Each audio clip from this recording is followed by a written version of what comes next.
Hello everyone, this is Rishu and I welcome you to this platform Rishu Science Academy, जहां हम CTET science paper 2 को target करते हुए अपनी तैयारी कर रहे हैं।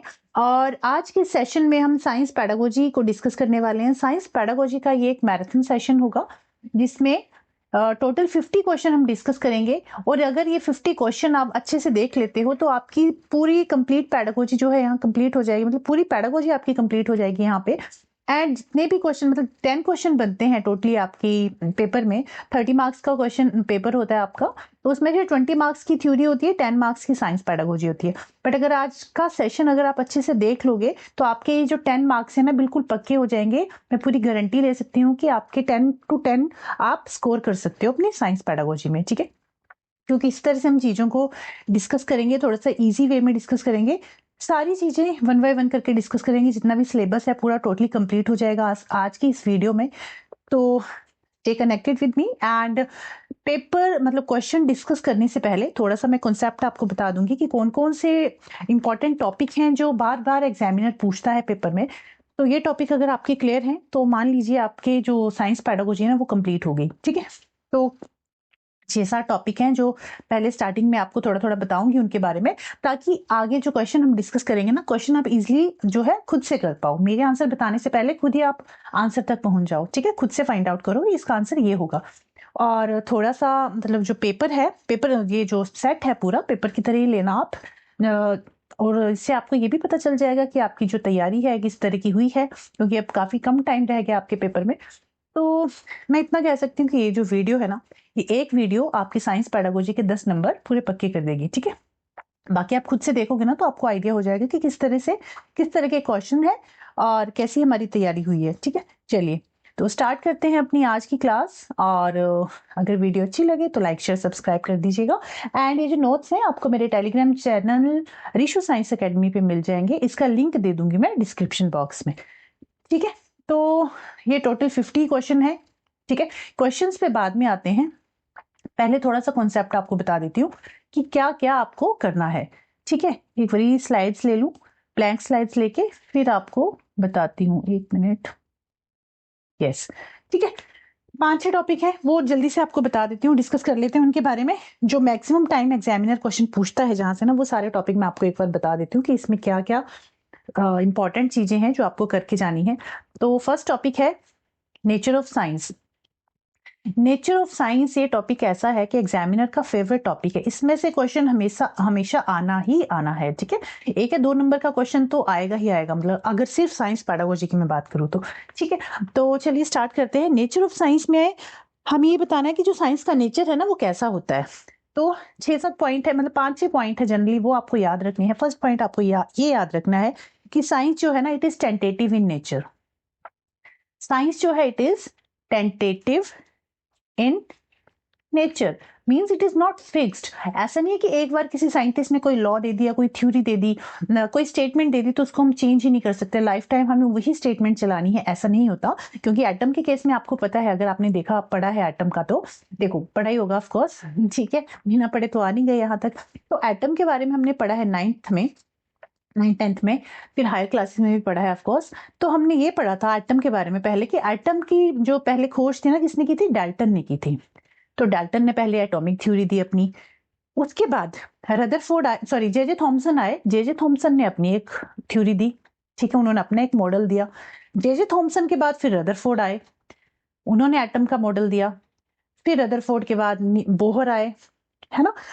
उसके बाद जे चैडविक आए। तो इस तरह से जो एटम है, एटम के ऊपर जो खोज है वो चलती रही। तो इस तरह से हम देख सकते हैं, अगर ऐसा होता, अगर साइंस फिक्स्ड होती तो फिर तो जो डाल्टन जी ने थ्योरी दी थी हम उसी को फॉलो कर रहे थे आज तक। बट ऐसा नहीं है, साइंस इज नॉट फिक्स्ड, कुछ भी फिक्स नहीं है।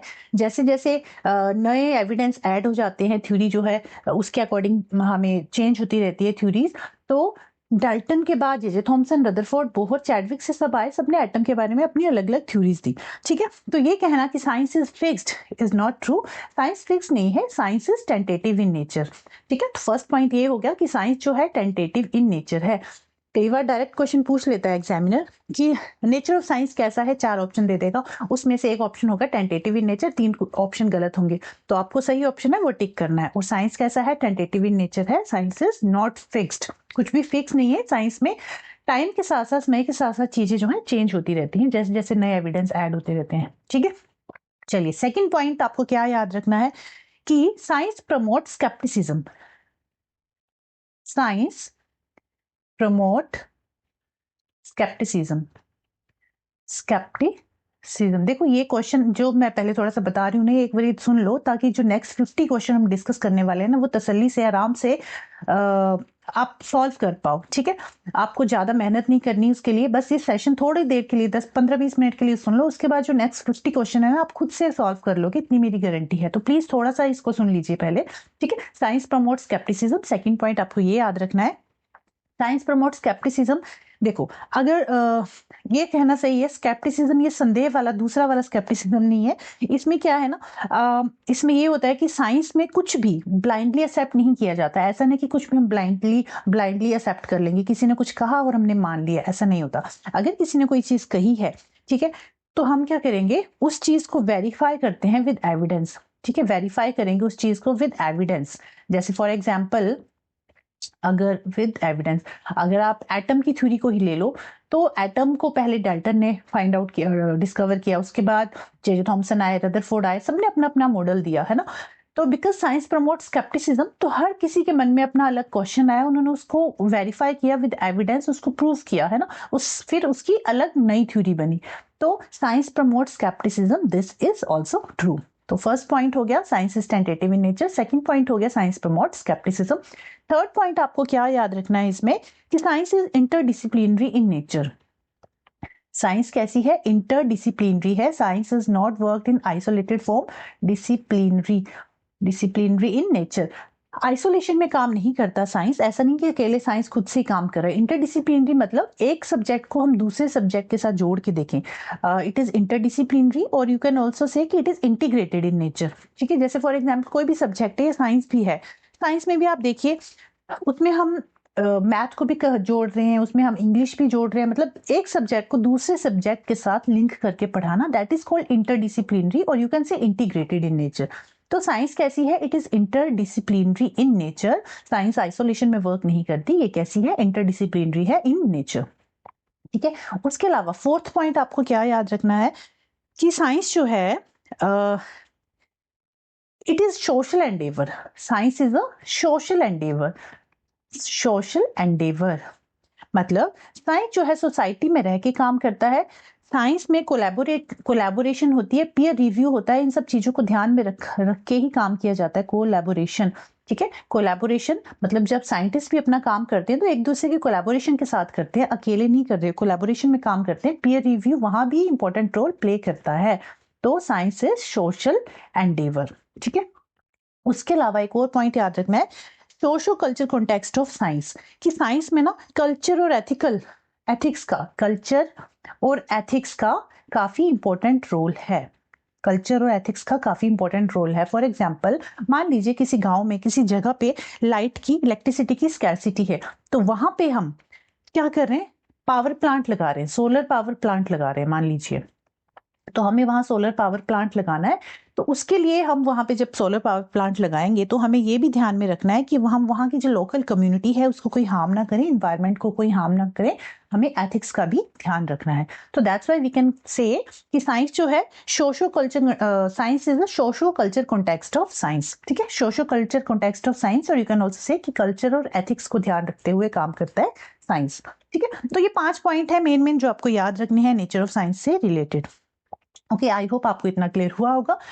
नेक्स्ट टॉपिक जिससे मैक्सिमम टाइम क्वेश्चन पूछा जाता है, एक मिनट नेक्स्ट स्लाइड ले लो। नेक्स्ट जो बार बार क्वेश्चन आता है, that is based on law and theory. What is the difference between law and theory, और काफी बच्चे इसमें कंफ्यूज होते हैं, कई तो इसी को टिक करके आ जाएंगे कि लॉ इज अ थ्योरी। तो लॉ अलग है, थ्योरी अलग है, बोथ सर्व डिफरेंट पर्पसेस, दोनों का डिफरेंट पर्पस है, दोनों सेम नहीं है। एक तो ये चीज आपको याद रखनी है।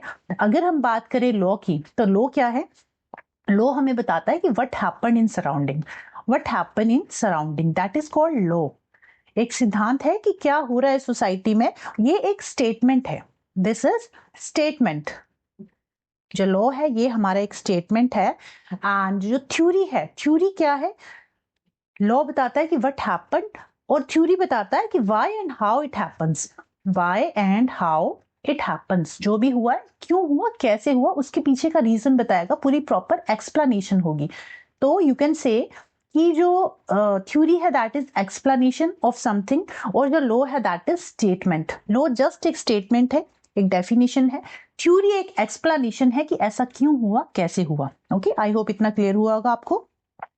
मान लीजिए फॉर एग्जाम्पल लॉ में है लॉ ऑफ ग्रेविटी, ठीक है। जो लॉ ऑफ ग्रेविटी है कि जो ऑब्जेक्ट है it attract each other, object जो है एक दूसरे को अट्रैक्ट करते हैं, this is just a statement.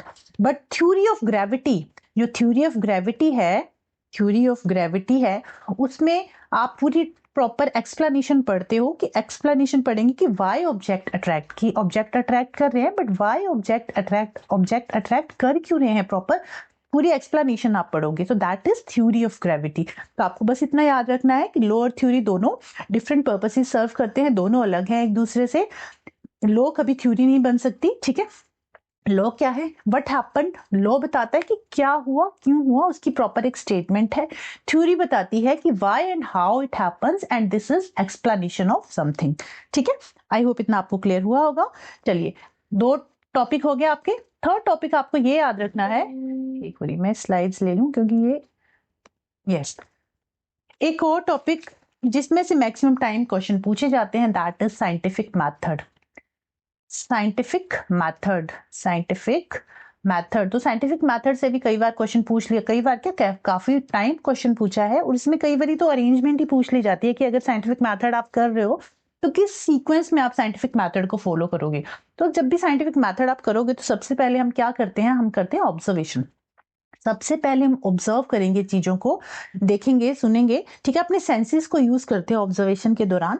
तो ऑब्जर्वेशन में अपने सेंसेस को यूज कर रहे हैं, कोई चीज हम ऑब्जर्व कर रहे हैं, that is called observation. Observation के बाद हमने क्वेश्चनिंग की कि ऐसा हुआ तो क्यों हुआ, that is second step. Questioning के बाद हम अपनी एक हाइपोथेसिस तैयार करेंगे, that is not proved yet, hypothesis, and this is not fixed. Hypothesis जो हम बना रहे हैं ना, ये फिक्स नहीं होती, इसको हम चेंज कर सकते हैं। तो दिस इज हाइपोथेसिस। हाइपोथेसिस के बाद फिर हम एक्सपेरिमेंट करके देखेंगे, इसका एक एग्जांपल बताती हूँ अभी, उसके थ्रू अच्छे से समझ आएगा आपको। एक्सपेरिमेंट के बाद फिर हम चीजों को एनालाइज करेंगे,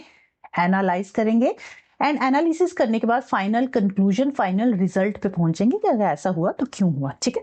देखो, मान लीजिए ऑब्जर्वेशन में हमने देखा कि प्लांट्स, हमने देखा कि देखो 2 प्लांट थे, ठीक है। ये प्लांट नंबर 1 है, ये प्लांट नंबर 2 है। एक प्लांट शेड में है और एक प्लांट है सनलाइट में। तो हम देखेंगे जो सनलाइट में प्लांट ग्रो कर रहा है ना, जिसको प्रॉपर सनलाइट मिल रही है, वो काफी अच्छा है, हरा भरा है, अच्छे से ग्रो कर रहा है, हाइट अच्छी है, बढ़ रहा है। जबकि जो शेड में एक प्लांट है वो ऐसे मरियल सा है ना, वो ग्रो कर रहा है बस उतने को उतना ही है, उसके पत्ते मुरझाए हुए हैं। तो हम देखेंगे कि ऐसा क्यों है। हमने ये ऑब्जर्व किया कि देखो, एक प्लांट शेड में है, एक प्लांट सनलाइट में है, दोनों सेम पौधे के प्लांट है, सेम टाइम पे ग्रो किए थे, बट दोनों में काफी डिफरेंस है, बिकॉज एक शेड में है, एक सनलाइट में है। तो ये हमने चीज ऑब्जर्व की, फिर हमने क्वेश्चनिंग की कि अगर ऐसा हुआ तो क्यों हुआ।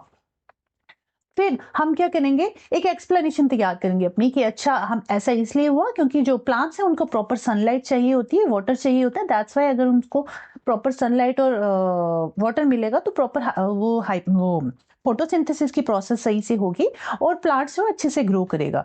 ये हमने अपनी एक हाइपोथेसिस तैयार की। फिर हमने क्या किया, हमने सोचा चलो हम एक्सपेरिमेंट करके देखते हैं। एक प्लांट को हमने 2 सीड्स लिए, 2 सीड्स को एक को शेड में ग्रो कर दे, या फिर 2 प्लांट्स ले लीजिए।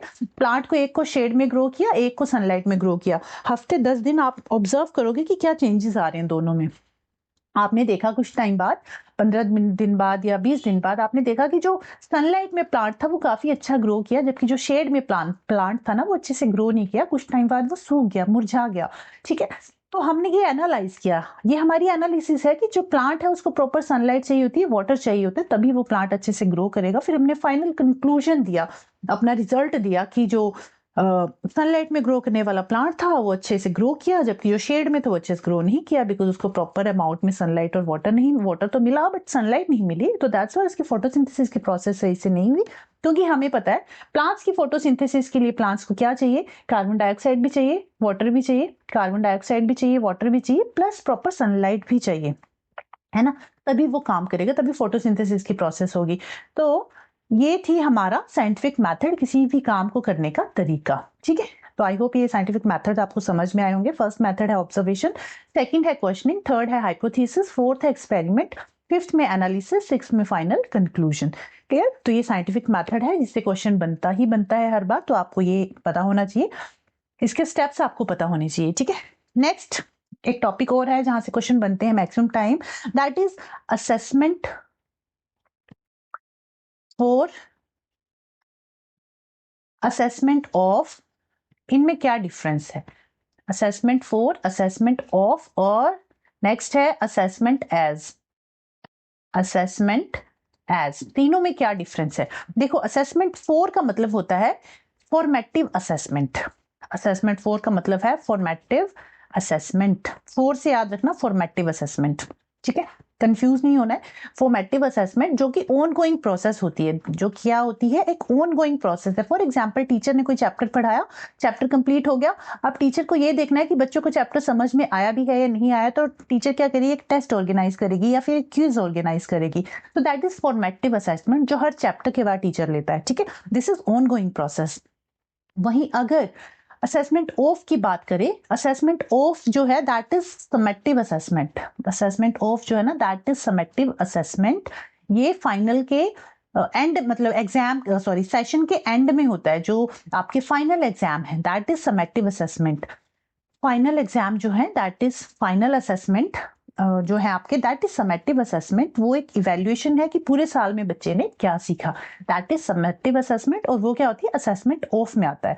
वहीं अगर असेसमेंट एज की बात करें तो दिस इज सेल्फ असेसमेंट, बच्चा जो खुद को असेस कर रहा है। मान लो टीचर ने बच्चे को एक चैप्टर पढ़ाया, बच्चे को देखना है कि मुझे ये चैप्टर कितना समझ में आया, नहीं आया, तो बच्चा एक कॉन्सेप्ट मैप बना के देखेगा उस चैप्टर का। तो दैट इज सेल्फ असेसमेंट, जब बच्चा खुद को असेस कर रहा है कि मैंने कितना सीखा है, मुझे कितना समझ में आया है, that is called self assessment. Okay, इतना क्लियर हो गया? चलिए, नेक्स्ट है एक और टॉपिक ले लेते हैं, दैट इज ओपन एंडेड और क्लोज एंडेड क्वेश्चन। देखो, ओपन एंडेड और क्लोज एंडेड क्वेश्चन के भी काफी क्वेश्चन बनते हैं। अभी जब हम क्वेश्चन सॉल्व करेंगे ना, तब आपको समझ में आएगा कि किस तरह के क्वेश्चन बने हुए हैं और कौन कौन से टॉपिक से मैक्सिमम टाइम क्वेश्चन आता है। Close ended question, open ended and close ended question. Open ended question में क्या होता है, ओपन एंडेड क्वेश्चन में जो बच्चा है वो फ्री है अपने पॉइंट्स लिखने के लिए, मतलब उसकी जो थिंकिंग है, उसके जो मन में विचार हैं, जो भी, मान लीजिए टीचर ने कोई टॉपिक दिया, मान लो फोटोसिंथेसिस के बारे में दिया या कोई भी एक टॉपिक दिया, तो बच्चा अपने पॉइंट ऑफ व्यू, अपने खुद से वो चीजों को लिख सकता है। डिटेल्ड एक्सप्लेनेशन होती है ये, एक्चुअली यू कैन से this is open ended question. कैसे होते हैं? Detailed explanation of any topic.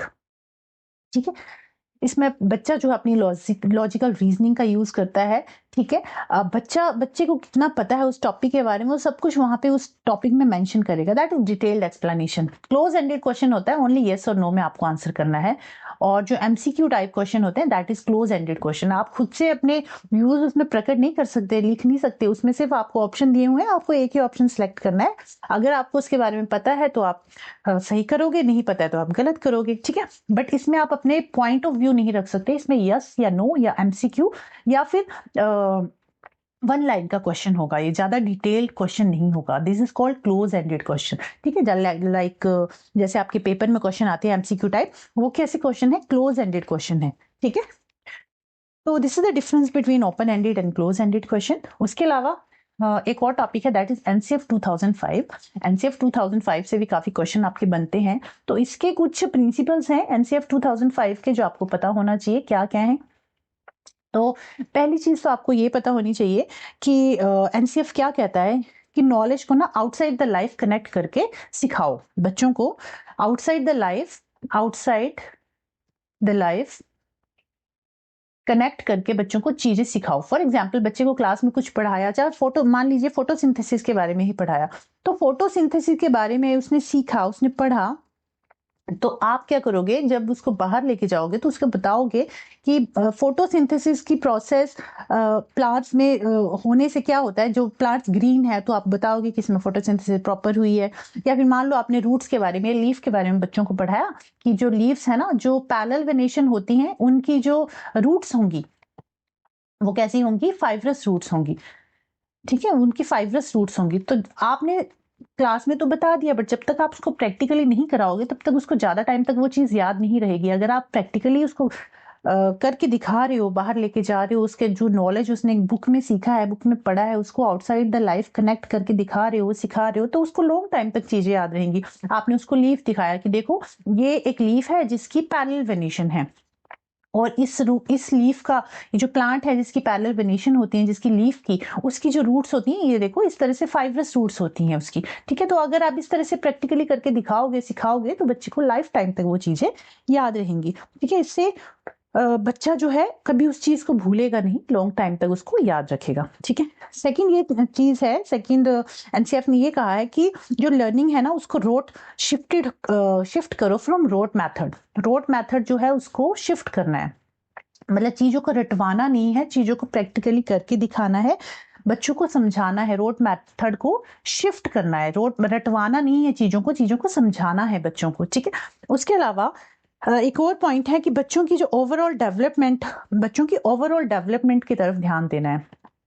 Overall holistic development का ध्यान देना है, मतलब बच्चे का मानसिक विकास, देखो फिजिकल विकास भी होना चाहिए, फिजिकल डेवलपमेंट भी होनी चाहिए, कॉग्निटिव डेवलपमेंट भी, सोशल डेवलपमेंट भी, और इमोशनल डेवलपमेंट भी होनी चाहिए। ऐसा नहीं सिर्फ एक स्तर को, एक ही चीज को ध्यान रखते हुए आप उसको पढ़ा रहे हो। तो बच्चों की जो स्टडी है वो इस तरह से होनी चाहिए कि ओवरऑल डेवलपमेंट होनी चाहिए बच्चे की, फिजिकल भी, कॉग्निटिव भी, सोशल भी और इमोशनल भी। ओके, उसके अलावा एक और पॉइंट ये है कि जो एग्जामिनेशन है ज्यादा फ्लेक्सिबल होनी चाहिए। एग्जाम्स जो है फ्लेक्सिबल होने चाहिए, एग्जाम जो है ज्यादा फ्लेक्सिबल होने चाहिए। ऐसा नहीं कि जस्ट रिटन एग्जाम ले लिया, आप ओरली भी ले सकते हो, आप चार्ट पेपर बनवाओ, प्रोजेक्ट बनवाओ, क्विज़ेस लो। इस तरह से जो एग्जाम्स है ना वो फिक्स नहीं होने चाहिए, फ्लेक्सिबल होने चाहिए आपके। ठीक है, जो करिकुलम है वो आपका फ्लेक्सिबल होना चाहिए। ओके, उसके अलावा साइंस को ध्यान रखते हुए, जो साइंस एनसीएफ की बात अगर मैं करूं तो साइंस ये कहती है कि, एक और स्लाइड ले लूं, देखो एनसीएफ 2005 में किन किन चीजों का याद, कौन कौन से पॉइंट्स है जो आपको याद रखने हैं। फर्स्ट पॉइंट ये कि चीजों को आउटसाइड द लाइफ कनेक्ट करके आपको सिखाना है, रोट मेथड को शिफ्ट करना है, बच्चे की ओवरऑल डेवलपमेंट होनी चाहिए, और एग्जाम्स जो है वो फ्लेक्सिबल होने चाहिए। ठीक है, ये कुछ पॉइंट्स हैं जो आपको याद रखने हैं। उसके अलावा अगर साइंस की बात करें, एनसीएफ में साइंस की अगर बात करें, तो ये कहा जाता है कि साइंस जो है ना, जो साइंस एजुकेशन है, it should be true to child, it should be true to child, true to life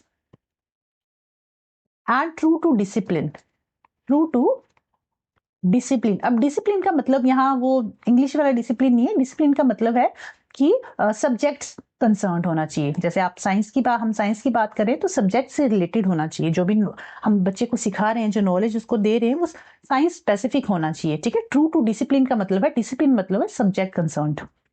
okay, true to child जो साइंटिफिक नॉलेज है, साइंस एजुकेशन है, it should be true to child का मतलब है child को आपको centre में रखना है, उसको सेंटर में रखते हुए आपको चीजों को समझाना है, सिखाना है, बच्चा एक्टिवली चीजों को सीखे, पढ़े। ठीक है, अपने नॉलेज को खुद कंस्ट्रक्ट करे, इस तरह से आपकी टीचिंग होनी चाहिए। ट्रू टू लाइफ मतलब आपको चीजें जो सिखानी है वो सिर्फ बुक तक ही सीमित नहीं होनी चाहिए, outside the world, outside the environment भी आपको चीजों को सिखाना है, आउटसाइड द लाइफ कनेक्ट करके चीजों को सिखाना है। ठीक है, उसके अलावा ट्रू टू डिसिप्लिन मतलब साइंस कंसर्न होना चाहिए। ऐसा नहीं कि पढ़ा साइंस रहे हो पर टॉपिक आपका कुछ और ही चल रहा है, पर साइंस से रिलेटेड चीजें होनी चाहिए। साइंस में बच्चे को किस तरह काम करना है, साइंटिफिक मेथड जो है वो किस तरह से काम करते हैं, वो आपको समझाना है कि किस तरह से साइंटिफिक जो स्टेप्स हैं, साइंटिफिक मेथड के स्टेप्स हैं वो काम करते हैं। पहले ऑब्जर्वेशन होता है, ऑब्जर्वेशन के बाद फिर क्वेश्चनिंग होगी, फिर हाइपोथेसिस तैयार करनी है, एक्सप्लेनेशन, एनालिसिस, कंक्लूजन। तो साइंटिफिक मेथड किस तरह से वर्क करता है वो आपको बच्चों को समझाना है। ठीक है, तो true to child, true to life, true to discipline, I hope आपको समझ में आया होगा। ट्रू टू चाइल्ड मतलब बच्चे को सेंटर में रखना है, ट्रू टू लाइफ मतलब चीजों को एनवायरमेंट और सोसाइटी से कनेक्ट करके सिखाना है, एंड ट्रू टू डिसिप्लिन मतलब साइंस स्पेसिफिक होनी चाहिए चीजें, साइंटिफिक मेथड किस तरह से काम करते हैं वो आपको बच्चे को सिखाना है। ठीक है, उसके अलावा एक और टॉपिक है और ये लास्ट टॉपिक है, उसके बाद फिर क्वेश्चन आंसर पे शिफ्ट करेंगे हम। ठीक है, चलिए जल्दी से बता देती हूँ ये भी, difference between observation and inference. इस पे काफी क्वेश्चन बनते हैं, difference between observation and inference, इन दोनों में क्या डिफरेंस है। ऑब्जर्वेशन है जब अपने सेंसेस को यूज करके हम अपनी सेंसेस को यूज करके कुछ भी ऑब्जर्व कर रहे हैं, दैट इज आवर ऑब्जर्वेशन। और इन्फेरेंस क्या होता है? एक फाइनल कंक्लूजन, हमने एक फाइनल हमने एक फाइनल कंक्लूजन निकाला on the basis of our observation.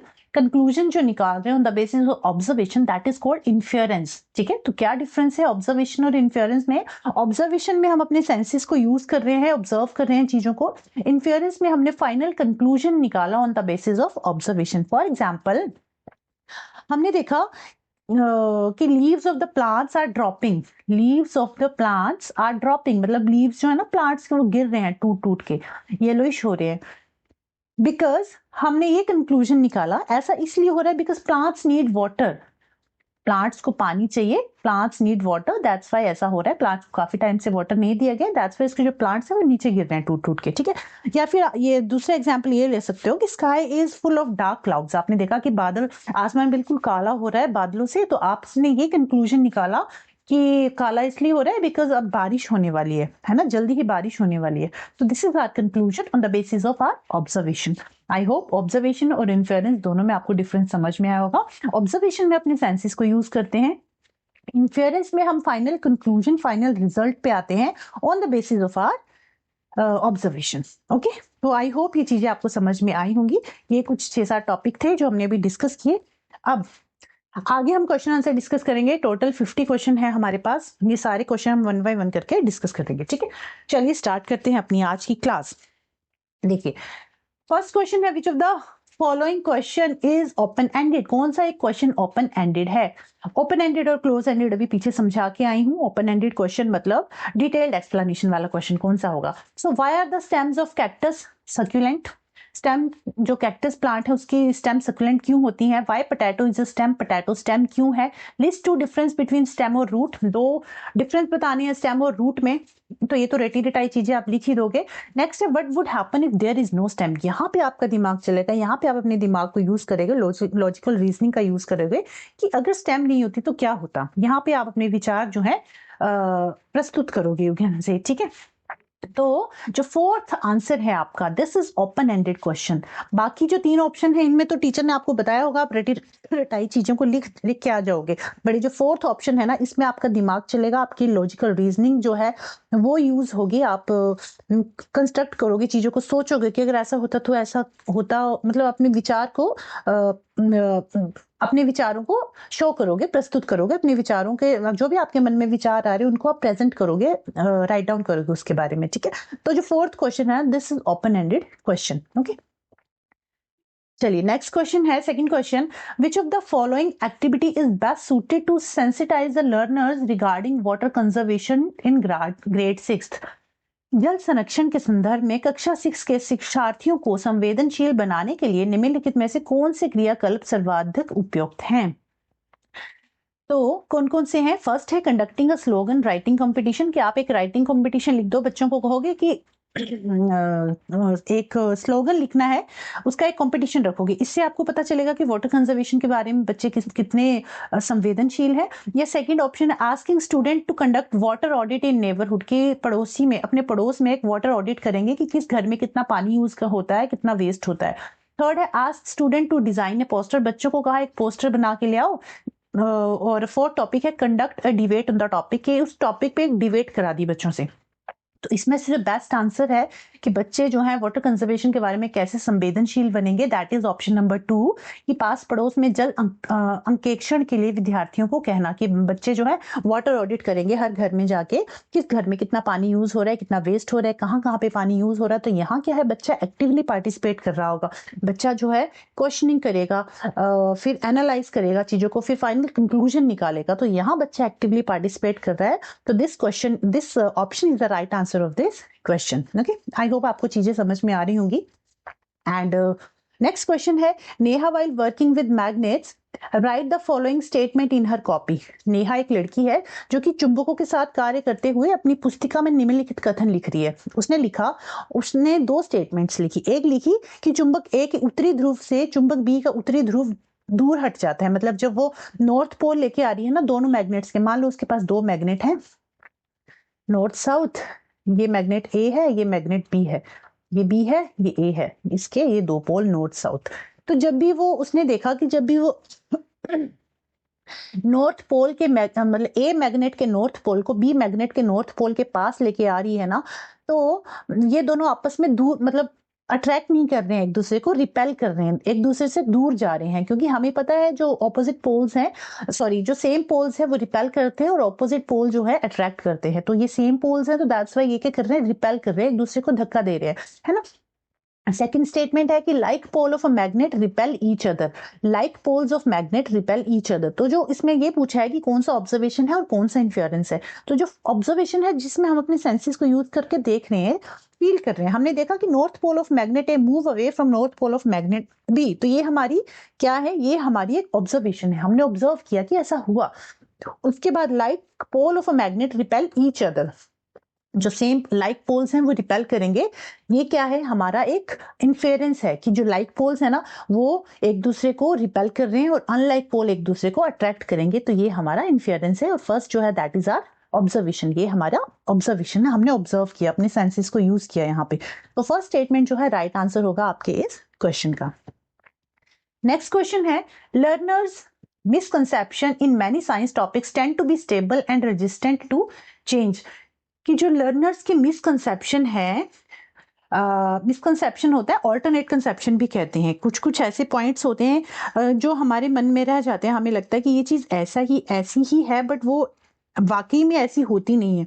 For example हमें लगता है कि जब हम दो चीज़ों को ऊपर से फेंकेंगे ना, तो जो हैवी ऑब्जेक्ट है वो जल्दी नीचे आएगा, जबकि ऐसा नहीं होता।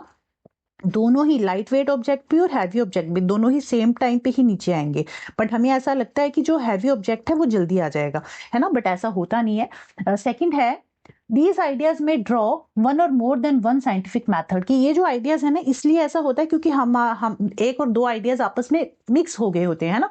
तो दोनों ही स्टेटमेंट सही है, both A and R are true and R is correct explanation of A, क्योंकि क्या होता है जो मिसकंसेप्शन है हमारे इतने स्टेबल होते हैं, रेजिस्टेंट टू चेंज होते हैं, और उसके अलावा ये जो मिसकंसेप्शन है ना एक या दो टॉपिक से रिलेट करके हुए बनते हैं। फॉर एग्जांपल एक एग्जांपल देती हूँ आपको, उससे इजीली समझ में आएगा। मान लो आपको फोर्स का टॉपिक क्लास में पढ़ाया गया, ठीक है, आपको फोर्स का टॉपिक पढ़ाया गया कि जिसमें हमने ये पढ़ा कि जो है लर्नर ने ये सोचा कि जो हैवी ऑब्जेक्ट है ना उसकी ज्यादा ग्रेविटेशन फोर्स होगी। जब आपको फोर्स का चैप्टर पढ़ाया, मान लो आपको 3 चैप्टर पढ़ाए गए, फोर्स का चैप्टर पढ़ाया, मास और वेट का चैप्टर पढ़ाया, मास एंड वेट पढ़ाया, एंड उसके अलावा एयर रेजिस्टेंस के बारे में पढ़ाया गया, ठीक है। तो आपने क्या किया, तीनों टॉपिक्स को मिक्स कर दिया, ठीक है। फोर्स में आपने ये पढ़ा कि लर्नर ने ये सोच लिया एक्चुअली कि जो हैवियर ऑब्जेक्ट है उसकी ज्यादा ग्रेविटेशन फोर्स होगी, जो जितना हैवी होगा उसकी उतनी ही ज्यादा ग्रेविटेशन फोर्स होगी, दैट्स वाई वो जल्दी गिर जाएगा। मास और वेट में आपने ये पढ़ा, आपने मतलब ये देखा कि उनको ये कंफ्यूजन हुई एक्चुअली बच्चों को कि जिसका ग्रेटर मास होगा उसका ग्रेटर स्पीड ऑफ मोशन होगा, उसने ऐसा मान लिया। एयर रेजिस्टेंस में देखा उसने ऑब्जर्व किया एवरीडे लाइफ में कि स्टोन और लीफ को अगर कंपेयर किया जाए ना, तो दोनों ही डिफरेंट पेस पे गिरेंगे, डिफरेंट स्पीड से नीचे आएंगे। तो उनको ये लगता है कि हैवी ऑब्जेक्ट जो है वो जल्दी आएगा और हल्का ऑब्जेक्ट जो है वो लेट आएगा नीचे। तो मतलब इसमें क्या हो रहा है, एक और दो कॉन्सेप्ट जो है, साइंटिफिक कॉन्सेप्ट जो आपस में मिक्स हो गए हैं, तो दिस इज द मिसकंसेप्शन, ठीक है। तो आप इस मिसकंसेप्शन को कैसे दूर कर सकते हो, आपने क्या किया, दो सिक्के लिए, एक हैवी और एक लाइट, दो सब्सटेंसेस लिए, एक हैवी और लाइट, और दोनों को आप सेम स्पीड से सेम डिस्टेंस से फेंकोगे नीचे, और आप बच्चों को दिखाओगे कि देखो दोनों ही चीजें जो है सेम स्पीड पे सेम टाइम पे नीचे आई हैं। तो ये कहना कि हैवी ऑब्जेक्ट जल्दी नीचे आएगा इज नॉट ट्रू, ये एक मिसकंसेप्शन है कि हैवी ऑब्जेक्ट जल्दी आता है और लाइट ऑब्जेक्ट नीचे लेट आएगा। तो ये एक मिसकंसेप्शन है। तो एक एक्टिविटी प्रैक्टिकल के थ्रू आप, ऐसा तो नहीं है कि आप एक ही बारी में उसके मिसकंसेप्शन को दूर करोगे, बट बार बार चीजों को रिपीट कर करके आप उसके बच्चे के मिसकंसेप्शन को दूर कर सकते हैं, ठीक है। इस क्वेश्चन का आंसर जो था that is both A and R are true and R is the correct explanation of A. Next question है, which of the following statement is not true in the context of scientific investigation. Scientific investigation, वैज्ञानिक अन्वेषणों के संदर्भ में निम्नलिखित में से कौन सा कथन सत्य नहीं है। Data and evidence are same, जो डेटा है और एविडेंस है वो दोनों सेम होते हैं, so this is not true. Data अलग है, एविडेंस अलग है। Results are influenced by the procedure, जो हमने रिजल्ट निकाला है वो प्रोसीजर से इन्फ्लुएंस होगा, तो यस दिस इज ट्रू। जो भी हम प्रोसीजर फॉलो कर रहे हैं उस प्रोसीजर में अगर मान लीजिए आप टाइट्रेशन कर रहे हो, उस प्रोसीजर में आपने डालना सल्फ्यूरिक एसिड डाल दिया, आपने बेसिक सब्सटेंस डाल दिया, सोडियम हाइड्रोक्साइड डाल दिया, तो जो रिजल्ट है वो आपका पूरे का पूरा चेंज हो जाएगा। तो ये कहना कि result are influenced by the procedure is already true, परिणाम प्रक्रम द्वारा प्रभावित होते हैं। This statement is true. हमें नॉट ट्रू बताना था, जो कि फर्स्ट स्टेटमेंट है, data and evidence are same. उसके अलावा there is no one scientific method, तो यस दिस इज ट्रू, एक साइंटिफिक मेथड नहीं है, there are so many scientific methods. Scientific method में अलग अलग मेथड्स है ना, ऑब्जर्वेशन अलग है, क्वेश्चनिंग अलग है, फिर हाइपोथेसिस अलग है, फिर डेटा एनालिसिस है, तो सारे अलग अलग मेथड है, सिर्फ एक साइंटिफिक मेथड नहीं है। उसके अलावा socio cultural context of scientist influence conclusion की, सोसाइटी और कल्चर जो है साइंटिस्ट के जो कंक्लूजन है उसको इन्फ्लुएंस करता है, तो दिस इज ऑल्सो ट्रू। तो राइट आंसर क्या है? फर्स्ट ऑप्शन जो है हमारा राइट, फर्स्ट नहीं, हाँ फर्स्ट ऑप्शन जो है हमारा राइट आंसर है। हमें बताना था नॉट ट्रू, तो first option is not true, data and evidence are same, यही हमारा आंसर है। नेक्स्ट क्वेश्चन पे चलते हैं। Which of the following statement best describe the difference between law and the theory in science. Law और theory अभी मैं पीछे आपको बता के आई हूं, क्या डिफरेंस है लॉ और थ्योरी में। लॉ बताता है कि व्हाट हैपन, थ्योरी बताती है why and how it happens, ठीक है। तो लॉ क्या है? Law are generalization whereas theories are explanation, and this statement is true. Law एक जनरलाइजेशन है, एक फैक्ट है, एक स्टेटमेंट है, और थ्योरी जो है ये एक एक्सप्लेनेशन है, तो this is true. First statement जो है वो सही है। नियम जो है सामान्यीकरण है, जबकि सिद्धांत जो है वो व्याख्याएं हैं। Laws are named after scientist whereas theories are not, ऐसा कुछ नहीं है। Laws are very old whereas theories are modern, ऐसा भी कुछ नहीं है। Laws are universal whereas theories are personal and contextual, तो ये कहना सही नहीं है। फर्स्ट स्टेटमेंट जो है राइट होगी, आपके इस क्वेश्चन का आंसर होगा। नेक्स्ट क्वेश्चन है which of the following statement is true regarding science. कौन सी एक स्टेटमेंट सही है साइंस के संदर्भ में। फर्स्ट स्टेटमेंट है साइंस इज पार्सिमोनियस, विज्ञान जो है अल्पव्यापी है, अल्पव्ययी है, और साइंस इज स्केप्टिकल, संशयवादी है।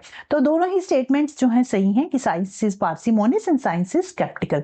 पार्सिमोनियस का मतलब होता है साइंस में सिंपल एक्सप्लेनेशन होती है। साइंस जो है चीजों को सिंपल से सिंपल वर्ड्स में एक्सप्लेन करने की कोशिश करता है और एक्सप्लेन करता भी है विद एक्सप्लेनेशन, विद एविडेंस।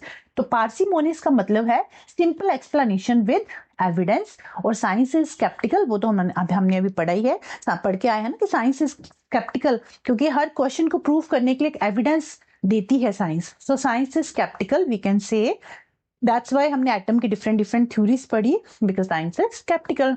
तो दोनों ही स्टेटमेंट सही है, both A and B are true. तो थर्ड जो है इसका राइट आंसर होगा, ए और बी दोनों सत्य हैं। ओके चलिए नेक्स्ट क्वेश्चन पे चलते हैं, एंड नेक्स्ट क्वेश्चन है, चलिए नेक्स्ट क्वेश्चन है which of the following statement reflect contemporary understanding of assessment in science। विज्ञान में आकलन की समकालीन समझ को निम्नलिखित में से कौन सा कथन प्रतिबिंबित करता है। ठीक है, कौन सा एक स्टेटमेंट जो है रिफ्लेक्ट कर रहा है कंटेम्प्रेरी अंडरस्टैंडिंग को। तो contemporary understanding of assessment in science के लिए देखो कंटेम्प्रेरी अंडरस्टैंडिंग क्या होती है ना, डिफरेंशिएटेड असेसमेंट, जो डिफरेंट बच्चे के लेवल के अकॉर्डिंग ली जाती है। डिफरेंशिएटेड असेसमेंट जिसे कहते हैं कंटेम्प्रेरी असेसमेंट, जो हर बच्चे के अकॉर्डिंग ली जाती है।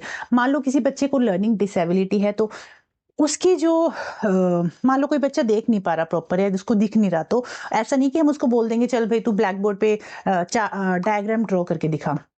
ठीक है, उसकी नीड के अकॉर्डिंग हम उसको टास्क देंगे, हम उसको कहेंगे तू ओरल, आप जो है ओरली सुना दो, है ना। जो बच्चा लिख नहीं पाता, जिसको लिखने में डर लग रहा है, तो उसको हम कहेंगे तू ओरली बता दे। जो ओरली नहीं बता पाएगा उसको हम कहेंगे तू लिख के बता दे। तो हर बच्चे की नीड के अकॉर्डिंग जो है असेसमेंट होनी चाहिए, जिसे कहते हैं डिफरेंशिएटेड असेसमेंट। तो इसमें 4 ऑप्शन दिए गए हैं कि same type of task should be given to all student for parity. सभी बच्चों को सेम टाइप का टास्क देना है, this is not true.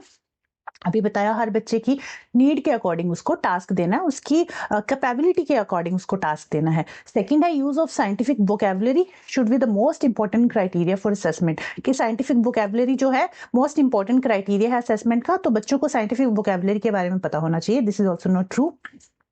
Third है process skills should be part of formal assessment. जो प्रोसेस स्किल्स हैं प्रोसेस स्किल्स क्या क्या है, ऑब्जर्वेशन, ऑब्जर्वेशन, हाइपोथेसिस, उसके बाद एक्सपेरिमेंटेशन, एनालिसिस, फिर कंक्लूजन पे पहुंचना। तो ये एक प्रोसेस स्किल्स हैं जो it should be the part of formal assessment and this statement is true.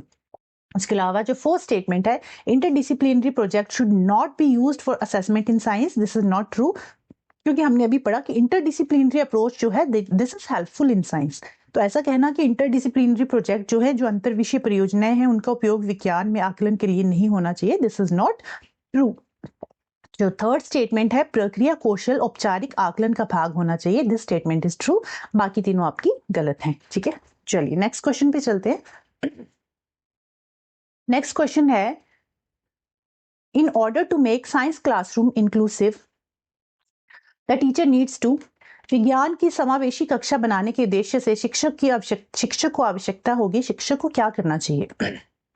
Inclusive classroom होता है जहां सब बच्चों को एक साथ लेके चलना होता है, this is called inclusive classroom. Pay more attention to high achievers, जो अच्छा कर रहे हैं बच्चे उनकी तरफ ज्यादा ध्यान देना, और जो जिन बच्चों को नहीं आता, कुछ भी नहीं पता है उन चीजों के बारे में, उनको हमें ध्यान ही नहीं देना है। तो ऐसा कुछ नहीं है, सब बच्चों को इक्वली ध्यान देना है आपको एज अ टीचर। सेकेंड है, allow self paced learning. Self paced learning का मतलब होता है, देखो हर लर्नर का ना अपनी एबिलिटी होती है, अपनी लर्निंग स्पीड होती है। तो हमें क्या करना है, कि लर्नर को जो कॉन्सेप्ट है ना, उनको सिखाने के लिए उनकी अपनी लर्निंग स्पीड के अकॉर्डिंग उनको करने देना, अपनी स्पीड के अकॉर्डिंग उनको सीखने देना है। ऐसा नहीं है कि एक बच्चे ने पूरा कर लिया, एक बच्चा हाई अचीवर था, एक बच्चा इतना एक्टिव था, उसने पूरे क्वेश्चन आंसर कर लिए, सब कुछ कर लिया, उसको सारे चैप्टर के बारे में पता है, तो हम ये एक्सेप्ट करें कि सब बच्चों को उसके बारे में पता हो, तो ऐसा नहीं होता। हर बच्चे की अपनी सीखने की एक स्पीड होती है, अपनी एबिलिटी होती है, तो उसके अकॉर्डिंग हमें बच्चे को सीखने देना है। And this is right option of this question. स्वचाल अधिगम को मान्यता देना है। Use standardise curriculum, standardise curriculum follow नहीं करना है, हमें फ्लेक्सिबल करिकुलम को फॉलो करना है। ठीक है, एनसीईआरटी ने भी यही कहा है कि हमें फ्लेक्सिबल करिकुलम को, फ्लेक्सिबल एग्जाम्स को फॉलो करना है। Delete difficult task for some learners, जो डिफिकल्ट टास्क है ना, उनको हमें डिलीट ही कर देना है, हटा ही देना है बुक से, तो ऐसा नहीं है। उसके जो राइट ऑप्शन है that is allow self paced learning. Next question है, which of the following activity is most desirable in explaining the difference between density and heaviness. आपने क्लास में डेंसिटी और हैवीनेस का जो चैप्टर एक कराया है, तो उसकी एक्टिविटी कराने के लिए कौन सा एक डिजायरेबल प्रोसेस जो है होनी चाहिए इन चारों में से? ठीक है, घनत्व तथा भारीपन में विभेदन की व्याख्या करने के लिए निम्नलिखित में से कौन सा क्रियाकलाप अति वांछनीय है? फर्स्ट है कि explaining the difference between density and heaviness, क्या आपने एक्सप्लेन कर दिया कि क्या डिफरेंस है डेंसिटी और हैवीनेस के बीच में। सेकेंड है कि आपने डिफाइन डेंसिटी ऑपरेशनली, आपने उसकी परिभाषा दे दी कि डेंसिटी होती क्या है। थर्ड है गिविंग, एक मिनट, थर्ड है giving opportunity to handle various objects of different shape, size and material. आपने बच्चों को बोला कि डिफरेंट डिफरेंट शेप के, डिफरेंट साइज के, डिफरेंट मटेरियल के जितने भी ऑब्जेक्ट्स हैं ना, उनको खुद से यूज करके देखो कि कौन हैवी है, किसकी डेंसिटी ज्यादा है, किसकी कम है। तो बच्चे खुद से ऑब्जर्व करेंगे, यहाँ बच्चे खुद से ऑब्जर्व कर रहे हैं, बच्चे एक्टिव है, जहां बच्चा एक्टिव होगा खुद से ऑब्जर्व करेगा, कंस्ट्रक्ट करके देखेगा चीजों को, वो जो है ऑलवेज राइट ऑप्शन होगा आपके क्वेश्चन का। ठीक है, फोर्थ है demonstration using physical balance, physical balance को यूज करके डेमो दे दिया बच्चों को कि इस तरह से फिजिकल बैलेंस को यूज करते हैं, this is also not true. हमारा जो राइट आंसर है that is option number 3। Next question है, which of the following is incorrect about nature of science. Nature of science के बारे में कौन सा एक कथन जो है वो गलत है, विज्ञान की प्रकृति के विषय में कौन सा एक कथन गलत है? फर्स्ट है the laws of science are fixed and eternal truth, कि जो साइंस के लॉज है ना वो फिक्स्ड हैं, और अभी हमने पढ़ा था नेचर ऑफ साइंस में कि साइंस में कुछ भी फिक्स नहीं होता है, science is not fixed, it is tentative in nature. तो ऐसा कहना कि science is fixed, this is not true. Even science कैसी है, टेंटेटिव नेचर की है, साइंस इज नॉट फिक्स्ड। तो ये स्टेटमेंट इनकरेक्ट है कि विज्ञान के नियम स्थायी और शाश्वत सत्य हैं, क्योंकि टाइम के साथ साथ हमने देखा है चीजें चेंज हुई हैं, बदलाव आया है चीजों में, जैसे जैसे नए एविडेंस ऐड होते जाते हैं, नई नई थ्योरीज आती जाती हैं।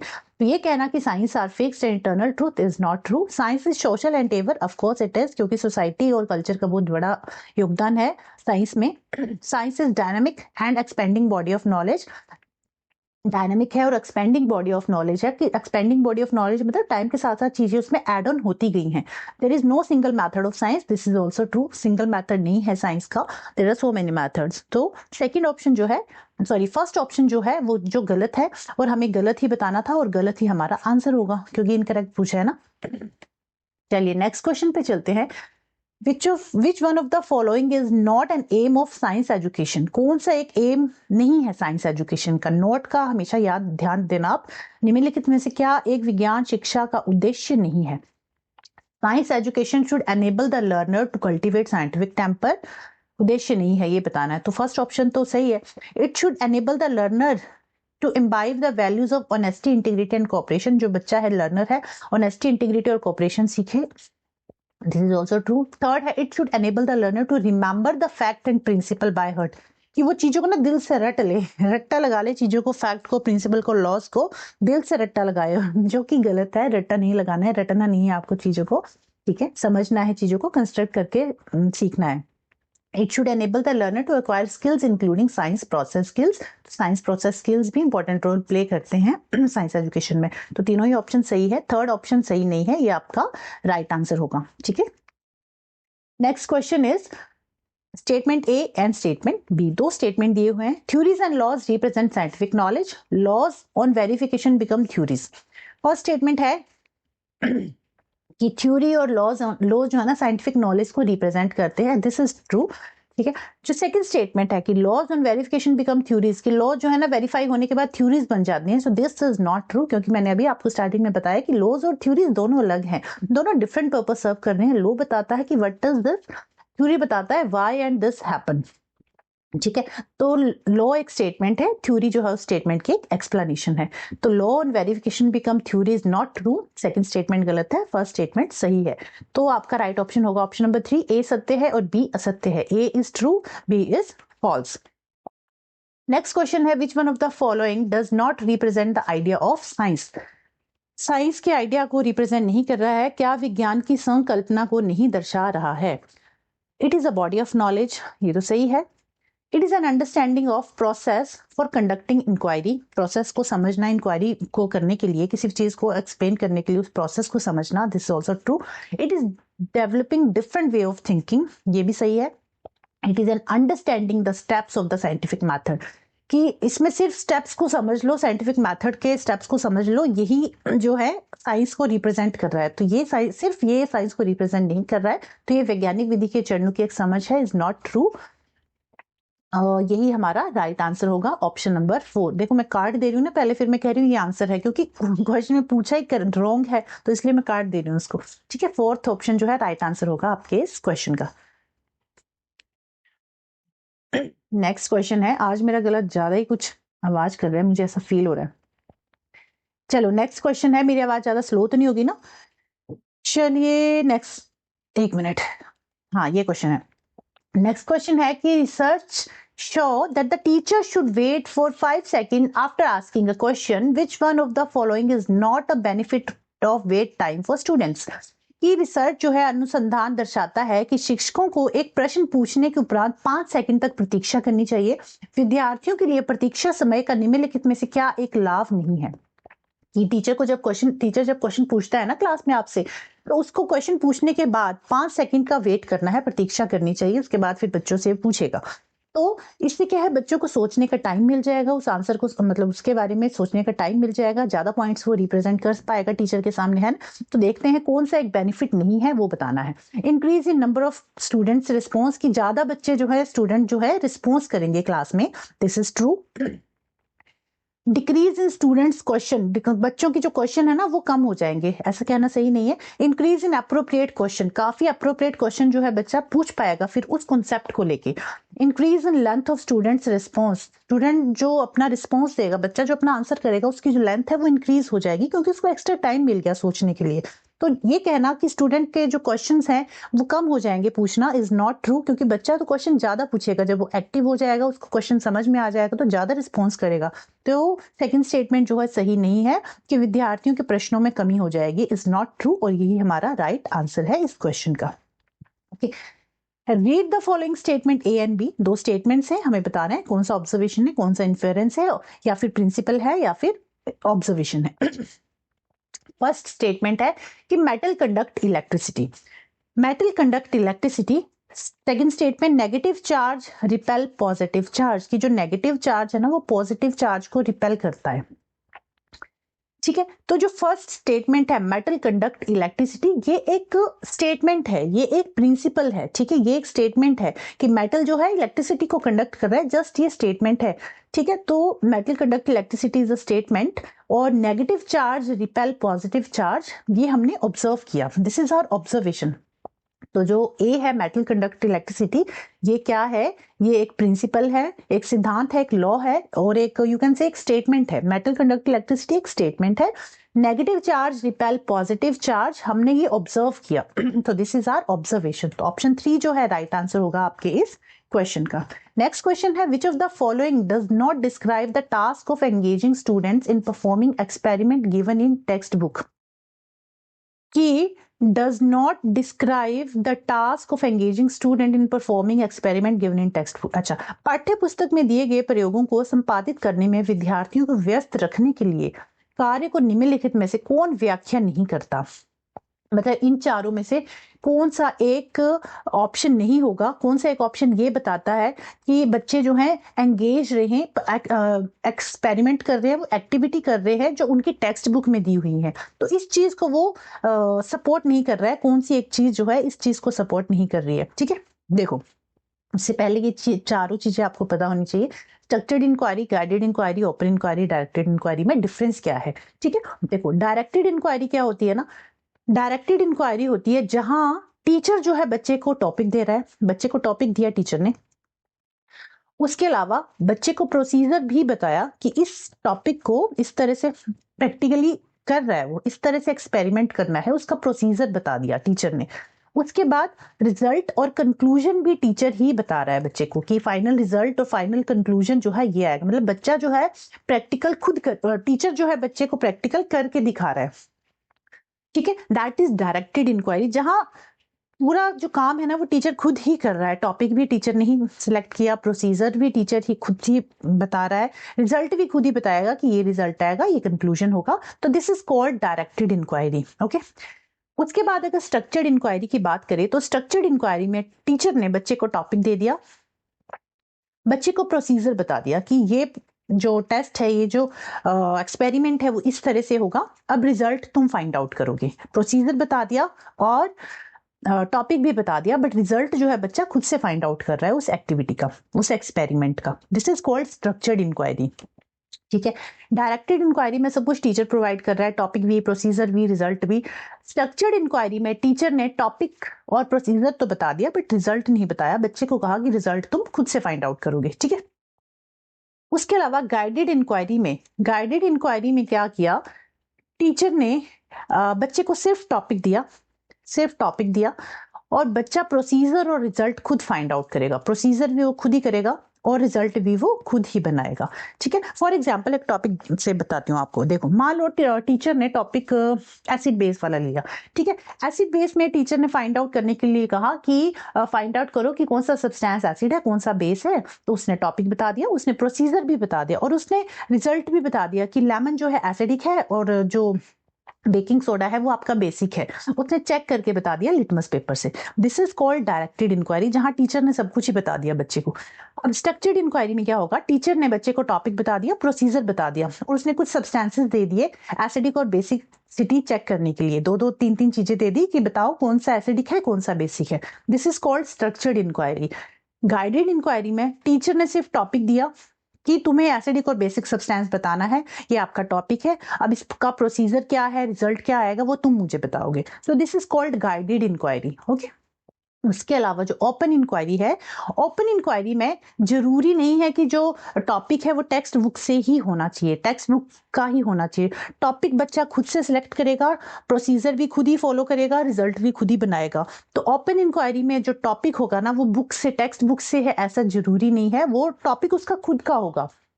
ओपन इंक्वायरी में बच्चा कोई भी टॉपिक ले सकता है, कोई भी टॉपिक लेगा, टॉपिक भी खुद लेगा, प्रोसीजर भी खुद फॉलो करेगा, रिजल्ट भी खुद ही बनाएगा। ठीक है, तो इस क्वेश्चन का आंसर जो होगा ना दैट इज ओपन इंक्वायरी। कि which of the following does not, इसमें पूछा था, does not describe the task of engaging students in performing experiment given in textbook. जो टेक्स्ट बुक के एक्सपेरिमेंट कर रहे हैं ना, टेक्स्ट बुक के एक्सपेरिमेंट जो है स्ट्रक्चर्ड, गाइडेड और डायरेक्टेड इंक्वायरी में आएंगे, ओपन इंक्वायरी में नहीं आएंगे। ओपन इंक्वायरी में बच्चा खुद से कोई भी टॉपिक ले सकता है, वो खुली जांच करेगा, कोई भी टॉपिक उसका हो सकता है, स्पेसिफिक बुक से हो ऐसा जरूरी नहीं है, ठीक है। तो डज नॉट डिस्क्राइब में ओपन इंक्वायरी होगा, ओपन इंक्वायरी आपका राइट आंसर होगा। और आई होप स्ट्रक्चर्ड, गाइडेड और डायरेक्टेड इंक्वायरी आपको समझ में आई होगी। तो इस तरह के क्वेश्चन आजकल बन रहे हैं, तो ये आपको पता होना चाहिए कि what is the difference between directed, structured और गाइडेड इंक्वायरी। एक नोटबुक रख लिया करो अपने पास, छोटी छोटी चीजें जो है नोट डाउन करते रहा करो, ठीक है। नेक्स्ट है, दो स्टेटमेंट्स हैं। स्टेटमेंट ए है it should an ongoing process during teaching learning. Second है it focus on finding out how well the student have achieved the instructional objective. First statement है कि it should an ongoing process during teaching learning. तो ongoing process क्या होती है? Formative assessment जो है that is ongoing process, है ना। फॉर्मेटिव असेसमेंट जो ऑन गोइंग प्रोसेस है। और सेकंड है find out how well the student achieve, student ने कितने अच्छे से उसके इंस्ट्रक्शंस को फॉलो किया, कितने अच्छे से ऑब्जेक्टिव्स को फॉलो किया, ये हम एंड करेंगे, ये हम चेक करेंगे फाइनल इवैल्यूएशन में, जिसे हम समेटिव असेसमेंट कहते हैं। इसे हम कहते हैं समेटिव असेसमेंट। तो ए जो है फॉर्मेटिव है और बी जो है समेटिव असेसमेंट है। जो थर्ड जो है आपका राइट आंसर होगा इस क्वेश्चन का, ठीक है। चलिए नेक्स्ट क्वेश्चन पे चलते हैं। नेक्स्ट क्वेश्चन है portfolios are used as an alternative assessment strategy, which of the following is incorrect about portfolios. इन चारों में से कौन सा कथन जो है सत्य नहीं है पोर्टफोलियोज के बारे में, कार्य पत्रिकाओं के संग्रह के बारे में? तो it is collection of all students all worksheets gathered over time. ये जो है ना बच्चों की वर्कशीट्स का कलेक्शन होता है, this is not true. Worksheets का कलेक्शन नहीं होता, इसमें बच्चे की करिकुलर और को करिकुलर एक्टिविटीज सबके बारे में मेंशन होता है पोर्टफोलियोज में। तो it represent learners growth, learners की ग्रोथ के बारे में होता है कि कब कैसे कैसे बच्चे ने कितना किया, उसने टाइम पे प्रॉपर वर्क, वो जो असेसमेंट्स हैं उसमें कितने मार्क्स आए, जो एक्स्ट्रा करिकुलर एक्टिविटीज हैं उसमें कितना उसका इन्वॉल्वमेंट था, कितना उसने पार्टिसिपेट किया, उसने डिबेट जो हुई क्लास में उसमें कितना किया, क्यूज में कितना किया। तो वो सभी चीजों के बारे में होता है, को करिकुलर हो चाहे वो करिकुलर एक्टिविटीज हो। So it represents learners' growth. It is right. It provides opportunity for learner to reflect on their own learning. This is also true. बच्चा ये देख के रिफ्लेक्ट करेगा अपने नॉलेज पे कि मैंने क्या क्या किया, क्या क्या सीखा है। It portrays the learners knowledge, skills और एबिलिटीज। लर्नर्स के नॉलेज के बारे में, स्किल्स और एबिलिटीज के बारे में मेंशन होता है पोर्टफोलियोज में। तो कौन सा इनकरेक्ट है? फर्स्ट जो है दिस इज नॉट ट्रू, ये समय के साथ एकल किए गए सभी विद्यार्थियों की कार्य पत्रिकाओं का संग्रह है। This is not true. Next question है, दो स्टेटमेंट्स हैं, statement A and statement B. First statement है magnet attract iron. This statement B है this penny is not attracted to a magnet. Magnet attract iron की, जो magnet है ना एक आयरन को अपनी तरफ अट्रैक्ट करता है। तो ये क्या है? हमारी एक ये स्टेटमेंट है, ये एक फैक्ट है, एक स्टेटमेंट है। वही दिस पेनी, ये जो सिक्का है ना, मैग्नेट इसको अट्रैक्ट नहीं कर रहा है, ये हमारी ऑब्जर्वेशन है, ये हमने ऑब्जर्व किया कि ये जो सिक्का है इसको मैग्नेट अपनी तरफ अट्रैक्ट नहीं कर रहा है। तो A is fact and B is observation. A जो है तथ्य है और बी क्या है? अवलोकन है, ठीक है। तो इसका जो राइट आंसर है ऑप्शन नंबर फर्स्ट है, ओके। चलिए नेक्स्ट क्वेश्चन है, a science teacher took student for class 7th to science laboratory. एक टीचर 7th क्लास के बच्चों को लैब लेके गई। Students were seated comfortably, student वहां आराम से बैठे। Teacher held a ribbon of magnesium in a holder, teacher ने मैग्नीशियम रिबन लिया एक होल्डर में।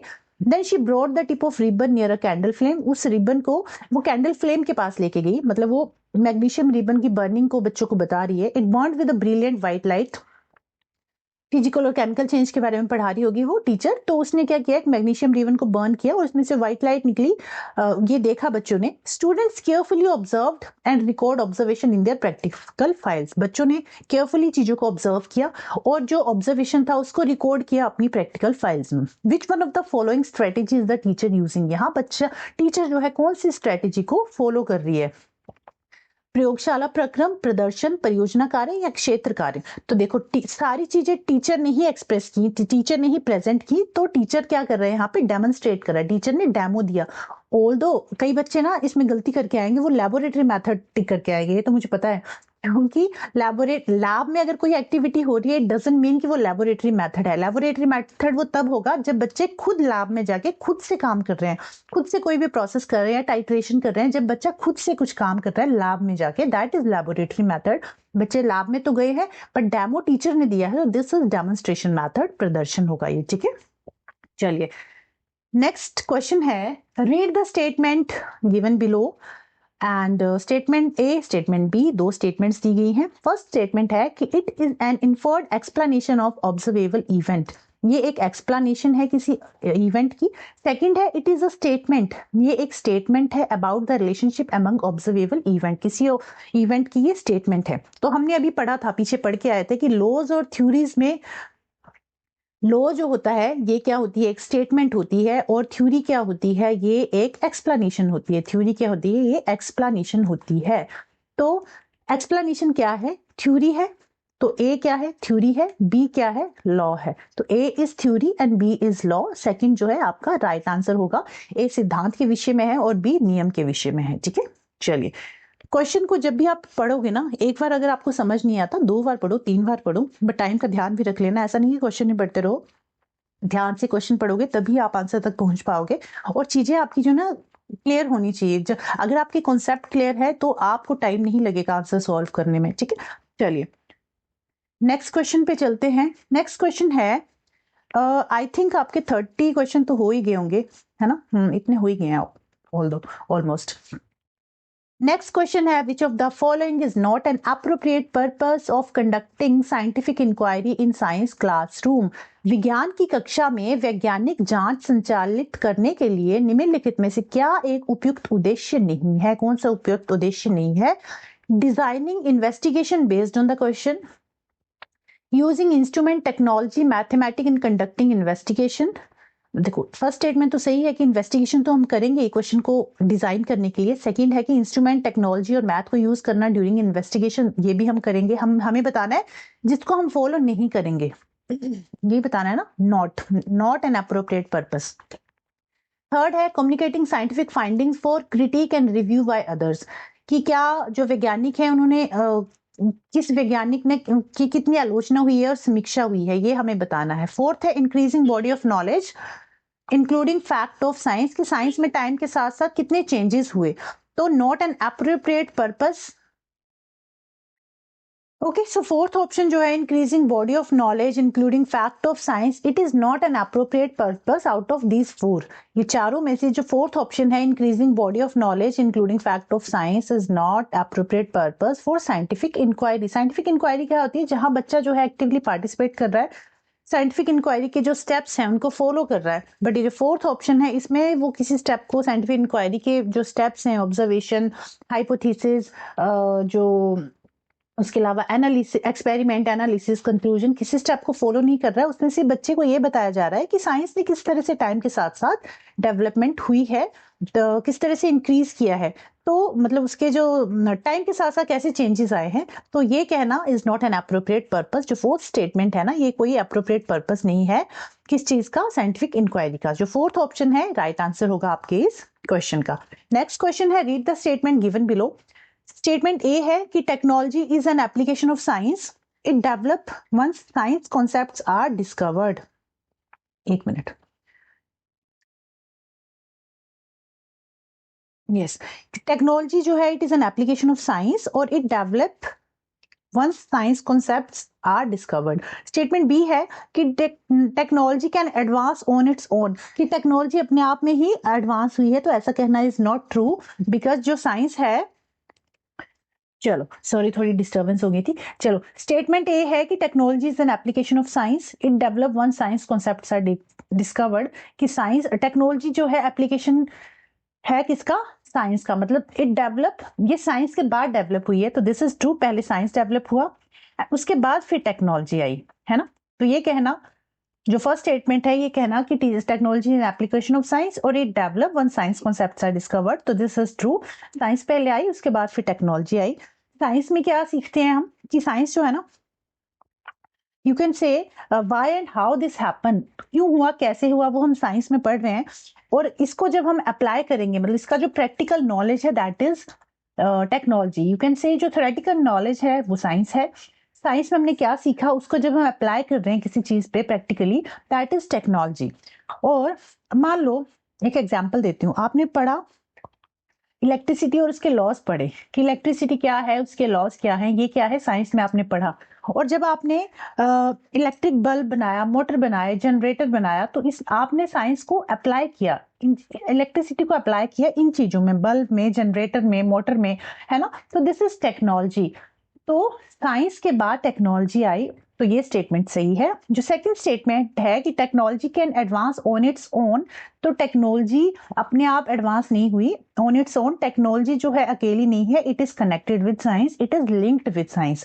तो second statement is not true, A is true but B is false. Okay, technology अपने आप में उन्नति कर सकती है इज नॉट ट्रू, क्योंकि तकनीकी जो स्वयं है ना, तकनीकी जो है ना, जो टेक्नोलॉजी है वो कनेक्ट है, लिंक्ड है किससे, साइंस से। तो ये कहना कि वे स्वयं उन्नति कर सकती है इज नॉट ट्रू। तो ए इज ट्रू, ए सत्य है और बी क्या है, असत्य है। ठीक है, चलिए नेक्स्ट क्वेश्चन पे चलते हैं। नेक्स्ट क्वेश्चन है a teacher give student groups the following materials, ruler, straw, scissor, rubber band, wood block, can, balloon, string, disposable cup and metal spoon. एक टीचर है जिसने बच्चों को काफी सारी मटेरियल जो है वो प्रोवाइड किया, ठीक है, ये सारी चीजें प्रोवाइड कर दी। Students were asked to demonstrate a change in the pitch of sound in as many ways as possible. Teacher ने बच्चों को डेमोन्स्ट्रेट करने के लिए कहा इन चीजों को यूज करके साउंड को आप कैसे चेंज कर सकते हो वो आपको बताना है। Which pedagogy is used in the above activity, तो कौन सी पैडागोजी इसमें यूज हो रही है, कौन सा मेथड इसमें यूज हो रहा है, project method, expository teaching, guided inquiry या फिर ओपन इंक्वायरी। तो ओपन इंक्वायरी तो नहीं होगा, क्योंकि हमने अभी पढ़ के आए हैं कि ओपन इंक्वायरी में टीचर जो बच्चा है वो खुद से ही टॉपिक चूज करेगा, प्रोसीजर भी खुद ही बनाएगा एंड उसको जो रिजल्ट है वो भी खुद ही फाइंड आउट करेगा। उसमें वो सब कुछ अपने आप से लेगा, टॉपिक भी खुद लेगा, प्रोसीजर भी खुद लेगा। बट यहाँ पे तो टीचर ने टॉपिक और प्रोसीजर, टॉपिक दिया है, मटेरियल रिक्वायर्ड किया है बच्चों को। तो this is called guided inquiry, जहां टीचर ने बच्चों को मटेरियल तो रिक्वायर्ड किया है बट प्रोसीजर उन्हें खुद फॉलो करना है। उसने टॉपिक बता दिया, मटेरियल रिक्वायर्ड कर दिया, बट टॉपिक, प्रोसीजर और रिजल्ट जो है बच्चों को खुद करके दिखाना है। प्रोसीजर क्या फॉलो करेंगे और इसके बाद रिजल्ट क्या आया, कंक्लूजन क्या आया, कंक्लूजन क्या निकला, वो बच्चों ने खुद बताना है। तो this is guided inquiry. Okay, this is guided inquiry. उसके अलावा प्रोजेक्ट मेथड तो नहीं है।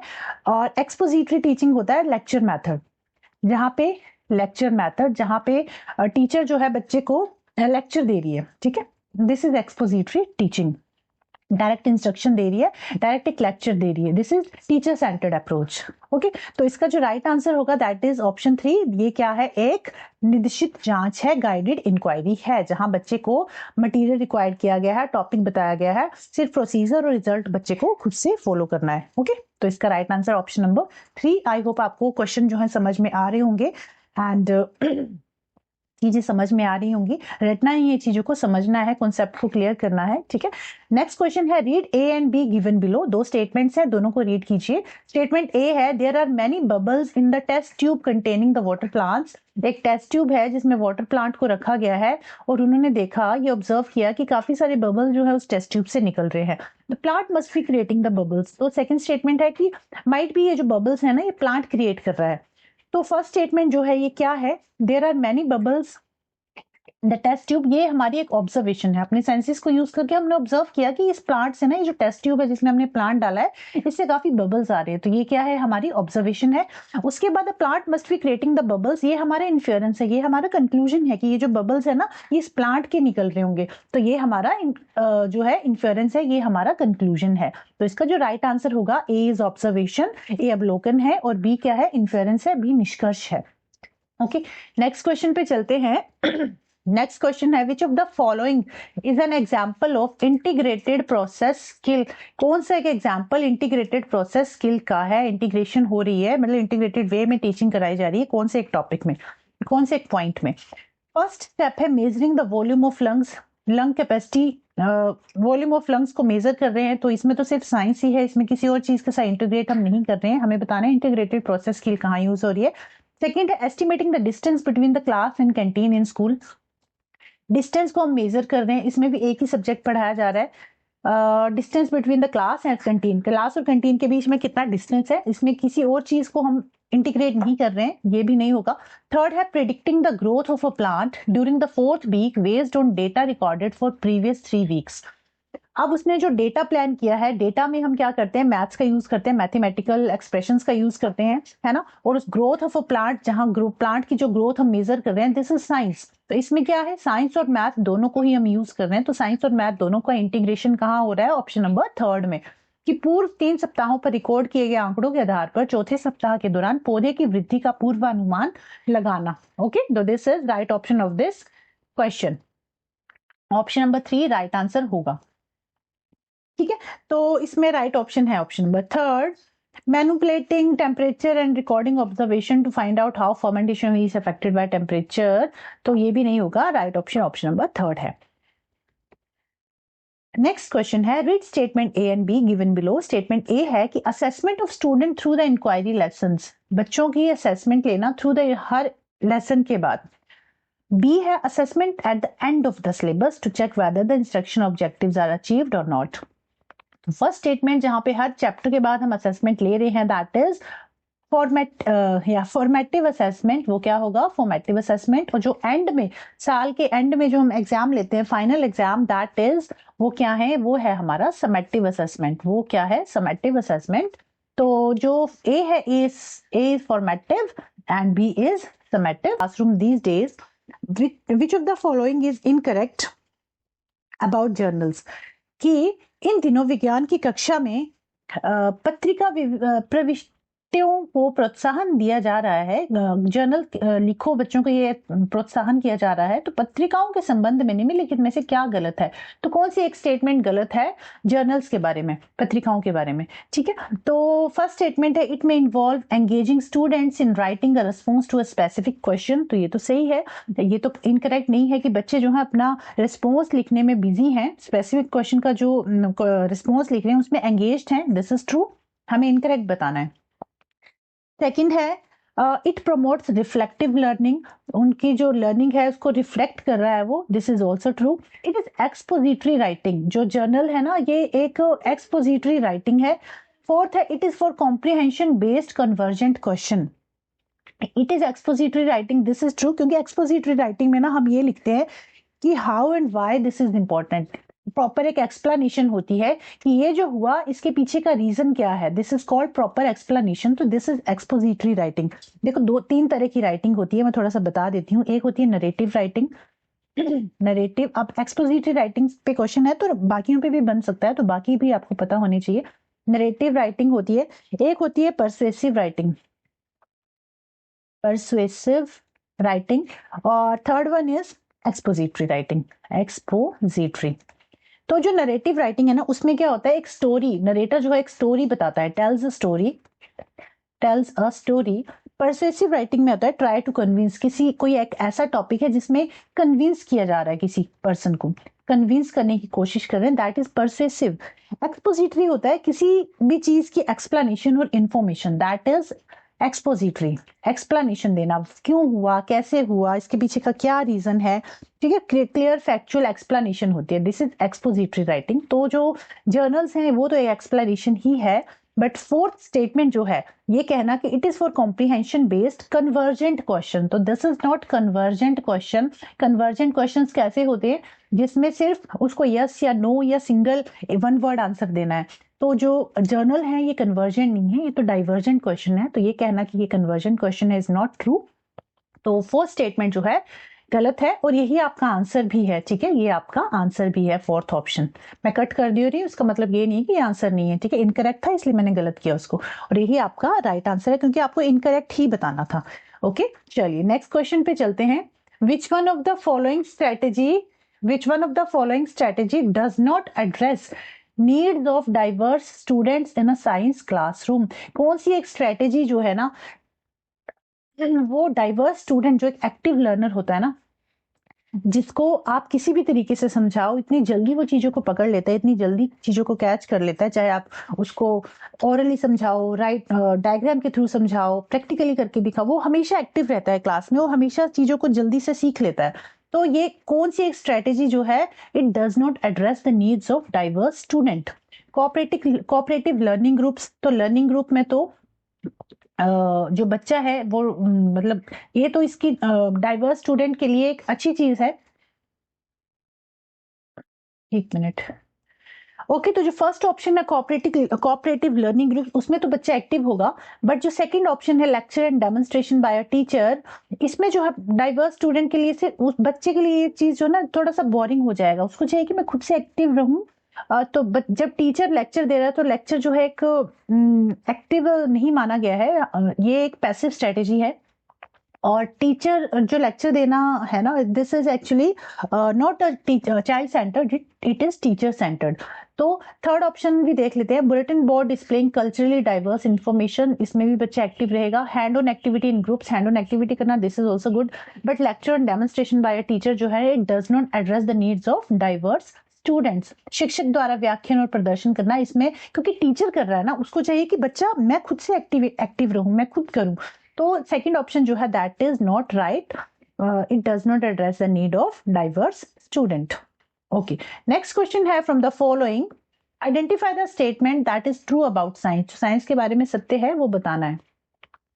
Science is a creative field and scientist need imagination to carry out their work, this is true, कि साइंटिस्ट जो है ना अपनी इमेजिनेशन पे काम करते हैं, पहले उस चीज को इमेजिन करेंगे फिर उस पे बेस्ड वो काम करेंगे, तो this is true. All scientific ideas need to be prove, तो साइंटिफिक आइडियाज को प्रूव नहीं करना होता है, उनको प्रूव कराने की जरूरत नहीं है, बट उनको एक्चुअली एविडेंस चाहिए होता है, उनको प्रूव नहीं चाहिए होता, उनको एविडेंस चाहिए होता है। साइंस को काम करने के लिए एविडेंस चाहिए होता है, एविडेंस बेस्ड एक्सप्लेनेशन होनी चाहिए, and it is always open to revise. पर ये कहना कि ideas need to be proved is not true, proof नहीं चाहिए, उनको एविडेंस चाहिए। तो second statement is the statement that is true about science, तो कौन सी ट्रू है, ये तो ट्रू नहीं है। फर्स्ट ट्रू है, बाकी भी देख लेते हैं। When a theory has been supported by a great deal of scientific evidence it becomes law, कि थ्योरी को सपोर्ट के बाद, साइंटिफिक एविडेंस के बाद लॉ बना दिया जाता है, थ्योरी जो है लॉ बन जाती है, this is also not true. All scientific ideas are discovered and tested by controlled experiment, ये कहना भी सही नहीं है, क्योंकि हर चीज को हम कंट्रोल्ड एक्सपेरिमेंट, लैब में कंट्रोल्ड एक्सपेरिमेंट का मतलब है लैब में एक्सपेरिमेंट करना, तो हर चीज पे बेस्ड हम लैब में एक्सपेरिमेंट नहीं कर सकते। मान लीजिए स्टार और प्लैनेट्स के बारे में हमने पढ़ा सीखा, तो स्टार्स और प्लैनेट्स के बारे में हमने कोई कंट्रोल्ड एक्सपेरिमेंट नहीं किया लैब में जाके, तो ये कहना कि all scientific ideas are discovered and tested by controlled experiment is not true. जो ट्रू है, जो सही है, वो है कि विज्ञान एक सृजनात्मक क्षेत्र है तथा वैज्ञानिकों को अपना कार्य करने के लिए कल्पनाशीलता की आवश्यकता होती है। ओके, तो ये हो गया आपके इस क्वेश्चन का राइट आंसर। नेक्स्ट पे चलते हैं। नेक्स्ट क्वेश्चन है, Shanu wants to demonstrate to the class that air has mass। एक टीचर है, उसने बच्चों को डेमोन्स्ट्रेट किया कि एयर में ना मास होता है। Which one of the following activity will be more suitable for this purpose? तो टीचर ने बच्चों को ये समझाना है कि एयर हैज मास, तो इन चारों में से कौन सी एक्टिविटी ये दर्शा रही है कि एयर हैज मास। ओके, तो चार एक्टिविटीज हैं, चारों एक्टिविटीज देख लेते हैं क्या है। फर्स्ट है taking two balloons, inflating them to the same size, attach each balloon with a string to a ruler and then puncturing one of them. Teacher ने 2 बलून लिए, उनमें हवा भरी सेम साइज की, उनको हर बलून को एक स्ट्रिंग के साथ, एक रूलर के साथ अटैच किया, एक धागा बांधा और एक इस तरह से स्केल के साथ बांध दिया दोनों बलून्स को, और एक को उसने पंक्चर कर दिया, एक की हवा निकाल दी। तो जब एक की हवा निकालेगी तो ये टिल्ट हो जाएगा, स्केल ऊपर की तरफ थोड़ा सा टिल्ट हो जाएगा, इससे ये पता चलता है कि एयर हैज मास। जो फर्स्ट एक्टिविटी है ये प्रूव करती है कि एयर हैज मास। जो सेकंड एक्टिविटी है, taking a glass tumbler, putting a tissue in it and upending that glass tumbler into a bucket of water, एक ग्लास, शीशे का ग्लास लिया, उसके ऊपर एक टिश्यू रखा और उसको फिर उसने उल्टा कर दिया एक बकेट में।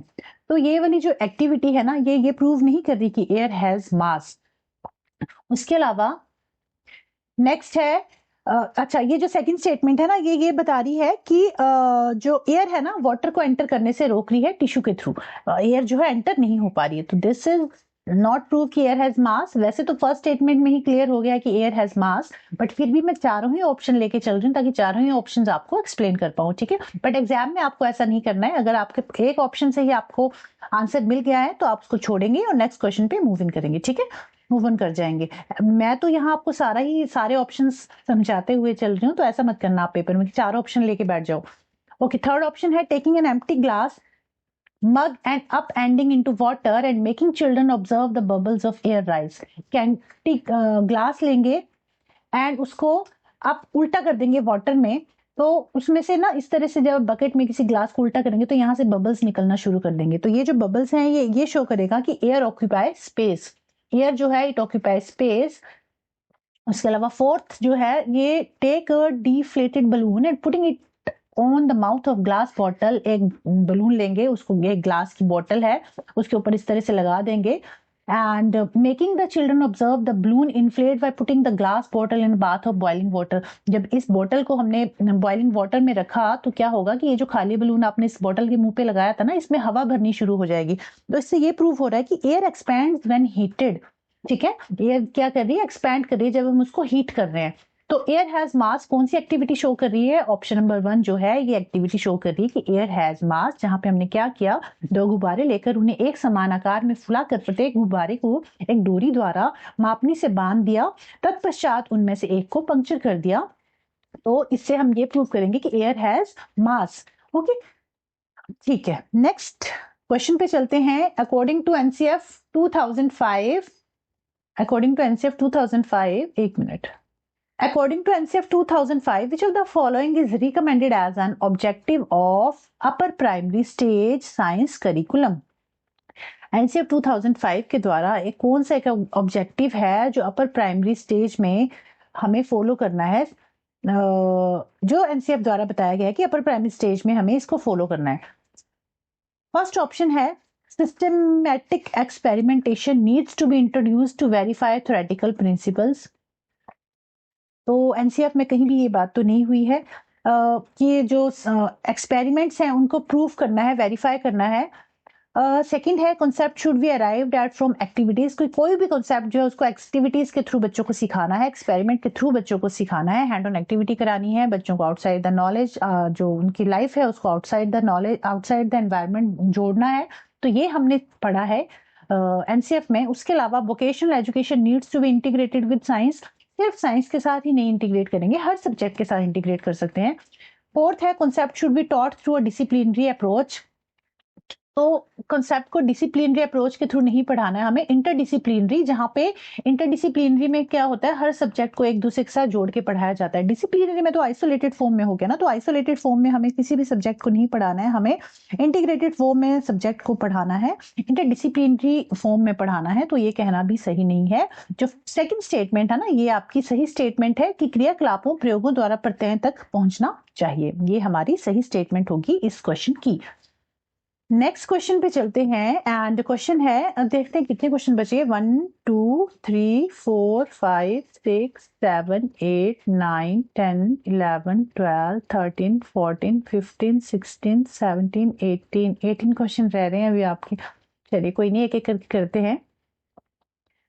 नेक्स्ट क्वेश्चन है which of the following be the least appropriate strategy to understand misconception regarding current electricity in grade 7 student? कि कौन सी एक एक्टिविटी को आप मतलब एक करंट इलेक्ट्रिसिटी का चैप्टर है 7th क्लास में, उसमें अगर बच्चों को कोई मिसकंसेप्शन है तो किस स्ट्रेटेजी के थ्रू आप उसको दूर करेंगे। यूजिंग कॉन्सेप्ट मैपिंग, की कॉन्सेप्ट मैप बनाने के लिए बोलेंगे बच्चों को कि कॉन्सेप्ट मैप बनाओ। ये using various kinds of circuit diagram worksheet, circuit diagram की वर्कशीट्स दे देंगे बच्चों को करने के लिए, इससे क्या उनके मिसकंसेप्शन दूर हो जाएंगे। थर्ड है ask student to write answer to question given at the end of the lesson, कि क्वेश्चन के एंड में जितने भी चैप्टर के एंड में जितने भी क्वेश्चन है ना, उन सब के आंसर लिखो अपनी नोटबुक में। और फोर्थ है कि observing students while they make different kind of circuit arrangement, की ऑब्जर्व करना जब बच्चे जो है different kind of circuit diagram बना रहे हैं। तो इन चारों में से कौन सी एक स्ट्रेटेजी जो है लीस्ट अप्रोप्रिएट स्ट्रेटेजी है, जो ज्यादा यूजफुल नहीं है। तो कौन सी एक स्ट्रेटेजी ज्यादा यूजफुल नहीं है, ऑप्शन नंबर थर्ड, कि चैप्टर के एंड में जो क्वेश्चन है ना उनके आंसर लिखो अपनी नोटबुक में। तो ये एक लीस्ट स्ट्रेटेजी है मिसकंसेप्शन को दूर करने के लिए। बाकी तीनों राइट होंगे, ये रोंग है और यही आपका राइट आंसर होगा। ठीक है, लीस्ट एप्रोप्रिएट स्ट्रेटेजी बतानी थी हमें।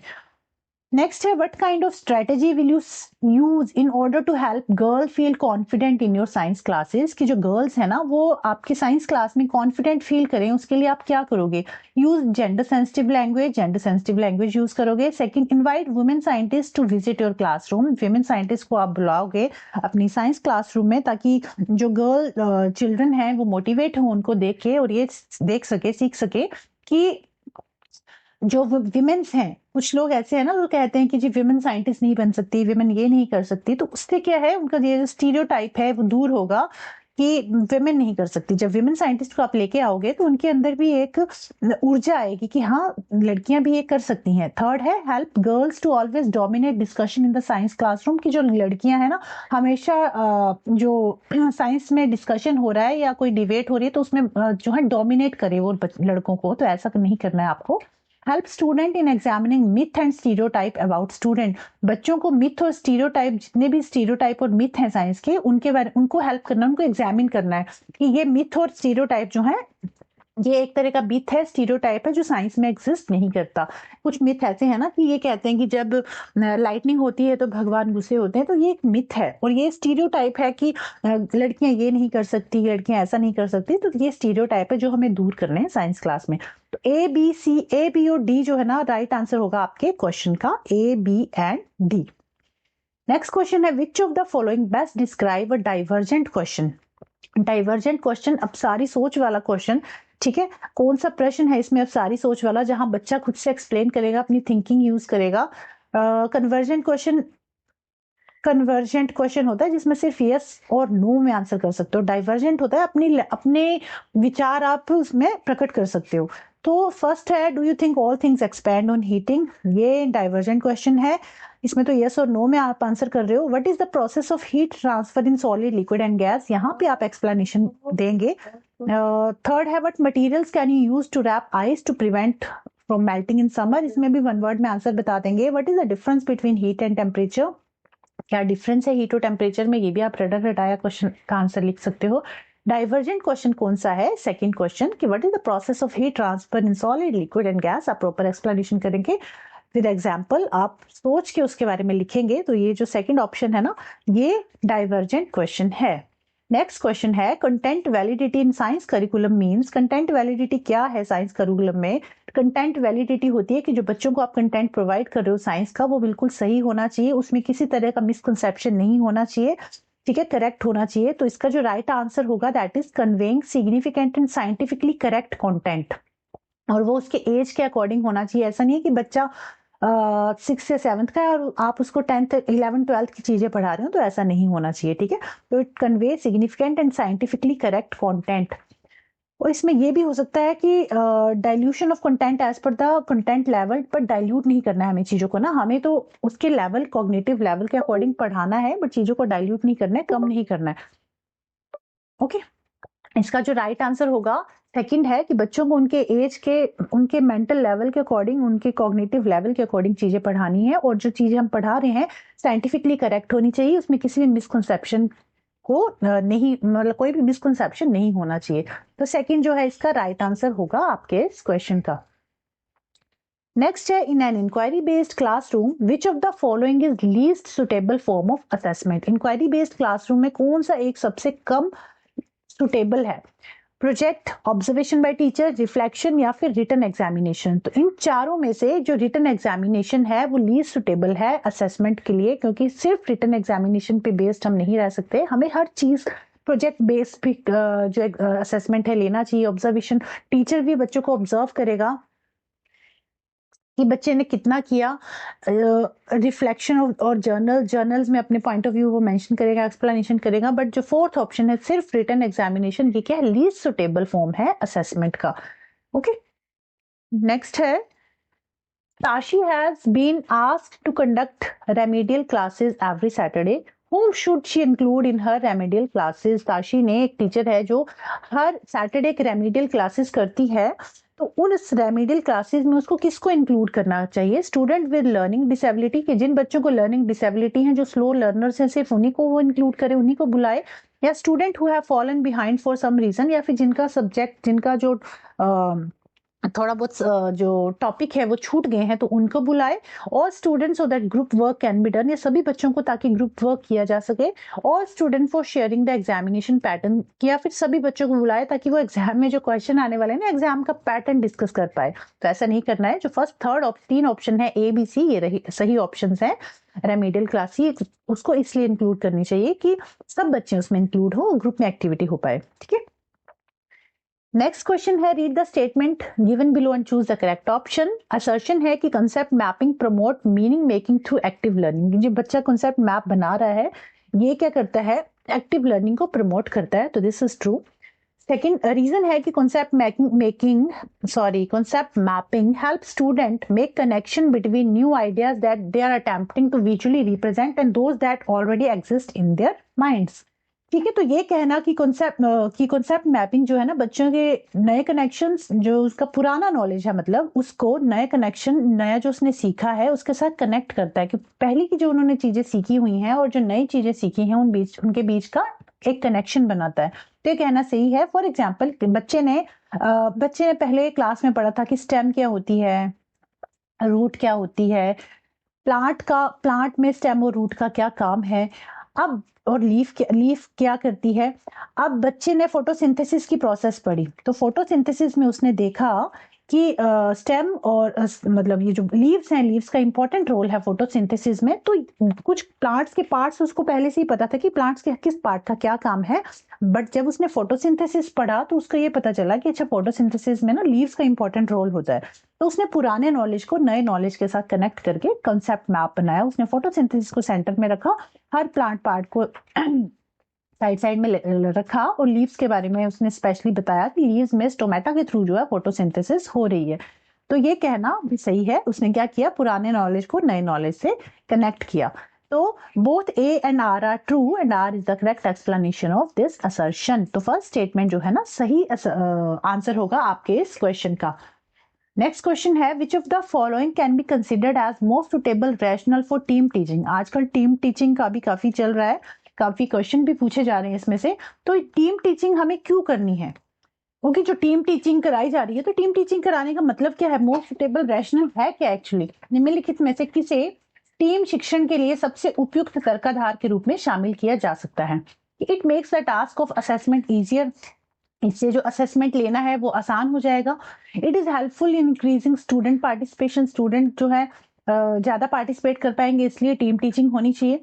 It benefit the student with diverse expertise, या फिर it is an effective strategy for large size classes, की बड़ी से बड़ी क्लास को भी टीम टीचिंग में हम इजिली संभाल सकते हैं। टीम टीचिंग का मतलब होता है कि 2 या 3 टीचर मिलके किसी टॉपिक पे बच्चों को पढ़ा रहे हैं। ठीक है, फॉर एग्जाम्पल अगर मान लो क्लास में वाटर पोल्यूशन पढ़ाया, तो 2 टीचर हैं क्लास में, तो जो साइंस का टीचर है वो बच्चों को बताएगा कि वाटर पोल्यूशन के सोर्सेज क्या हैं, पॉल्यूटेंट्स क्या हैं, इकोसिस्टम का इस पे क्या इफेक्ट पड़ता है। वहीं जो एसएसटी वाला जो साइंस टीचर है वो तो ये सब बता देगा। जो एसएसटी वाला टीचर है वो क्या करेगा, वो बच्चों को बताएगा कि इसमें ह्यूमन एक्टिविटीज का क्या योग, मतलब ह्यूमन एक्टिविटीज की वजह से ये जो वाटर पोल्यूशन है ये हो रहा है, गवर्नमेंट की पॉलिसीज क्या क्या है उसके बारे में पता चलेगा। तो इस तरह से टीम टीचिंग में बच्चा जो है एक टॉपिक के बारे में different point of view, different perspective जो है उसको पता चल रहे हैं। तो वी कैन से कि it benefit the student with diverse expertise, विविध सुविज्ञता वाले विद्यार्थियों को लाभ पहुंचाता है। ठीक है, डाइवर्स एक्सपर्टाइज से it benefit the student with diverse expertise, उनको डिफरेंट टीचर से डिफरेंट जो है चीजें पता चल रही हैं, तो दैट्स व्हाई टीम टीचिंग जो है बेनिफिशियल है क्लास में। ओके, नेक्स्ट है, which of the following would be the most suitable activity to introduce the concept of image formation in spherical mirrors in class 7 student। class 7 के बच्चों को spherical mirrors के बारे में पढ़ाना है, image formation के बारे में पढ़ाना है कि spherical mirrors में image formation कैसे होती हैं। तो कौन सी एक एक्टिविटी जो है सही रहेगी बच्चों को कराने के लिए। फर्स्ट है कि students are explain the law of reflection, कि बच्चों को लॉ ऑफ रिफ्लेक्शन पढ़ा दो, उससे उनको पता चल जाएगा कि इमेज फॉर्मेशन कैसे हो रही है स्फेरिकल मिरर में। या फिर सेकंड है students are explain the process of drawing ray diagram in curve mirror की रे डायग्राम किस तरह से बनते हैं, बस बच्चों को वो एक्सप्लेन कर दो आप। या फिर थर्ड है students are asked to play with shiny steel spoons and observe their images in it. या फिर फोर्थ है students are asked to observe their images at various position in a plane mirror. तो plane mirror की तो बात ही नहीं हो रही ना, कर्व मिरर की बात हो रही है, स्फेरिकल मिरर्स की बात हो रही है। स्फेरिकल मिरर दो टाइप के होते हैं, concave mirror and convex mirror. तो ये जो थर्ड एक्टिविटी है कि students are asked to play with shiny steel spoon and observe their images in it, this is true because spoon जो है ना it behaves like a concave और convex mirror both. जो स्पून का front portion है ये concave की तरह बिहेव करेगा और जो बैकवर्ड पीछे वाला पोर्शन है वो कन्वेक्स की तरह बिहेव करेगा। तो जब बच्चे एक स्टील स्पून के साथ प्ले करेंगे तो वो देखेंगे कि जब वो स्पून के फ्रंट वाले पोर्शन में देखेंगे तो वो देखेंगे कि यहाँ पे रियल इमेज भी बन रही है और इसमें इन्वर्टेड इमेज भी बन रही है। रियल और इन्वर्टेड दोनों ही इमेजेस बन रही है। कन्वेक्स में वो नोटिस करेंगे कि इसमें सिर्फ रियल और वर्चुअल दोनों इमेजेस बनती हैं। रियल इमेज जो है वो इन्वर्टेड होती है, वर्चुअल इमेज इरेक्ट होती है। तो बच्चों ने नोटिस किया कि कनकेव मिरर में रियल और वर्चुअल दोनों इमेजेस बन रही हैं। जब वो पास लेके आ रहे हैं तो वर्चुअल इमेज बन रही है, उनको दूर लेके जा रहे हैं तो रियल इमेज बन रही है। वहीं अगर उसकी बैक साइड में वो देखेंगे, खुद को नोटिस करेंगे कि ये कन्वेक्स मिरर की तरह बिहेव कर रहा है, क्योंकि कन्वेक्स मिरर में ओनली वर्चुअल इमेज बनती है और डिमिनिश्ड इमेज बनती है और ऑलवेज इरेक्ट होती है। तो इससे उनको खेल खेल में बच्चे जो है सीख रहे हैं कि what is the different properties of concave and convex mirror, spherical mirrors के बारे में उनको पता चल रहा है। तो थर्ड एक्टिविटी जो है ना ये इंपॉर्टेंट है बच्चों को स्फेरिकल मिरर के बारे में समझाने के लिए, ठीक है। थर्ड जो है इसका राइट आंसर होगा।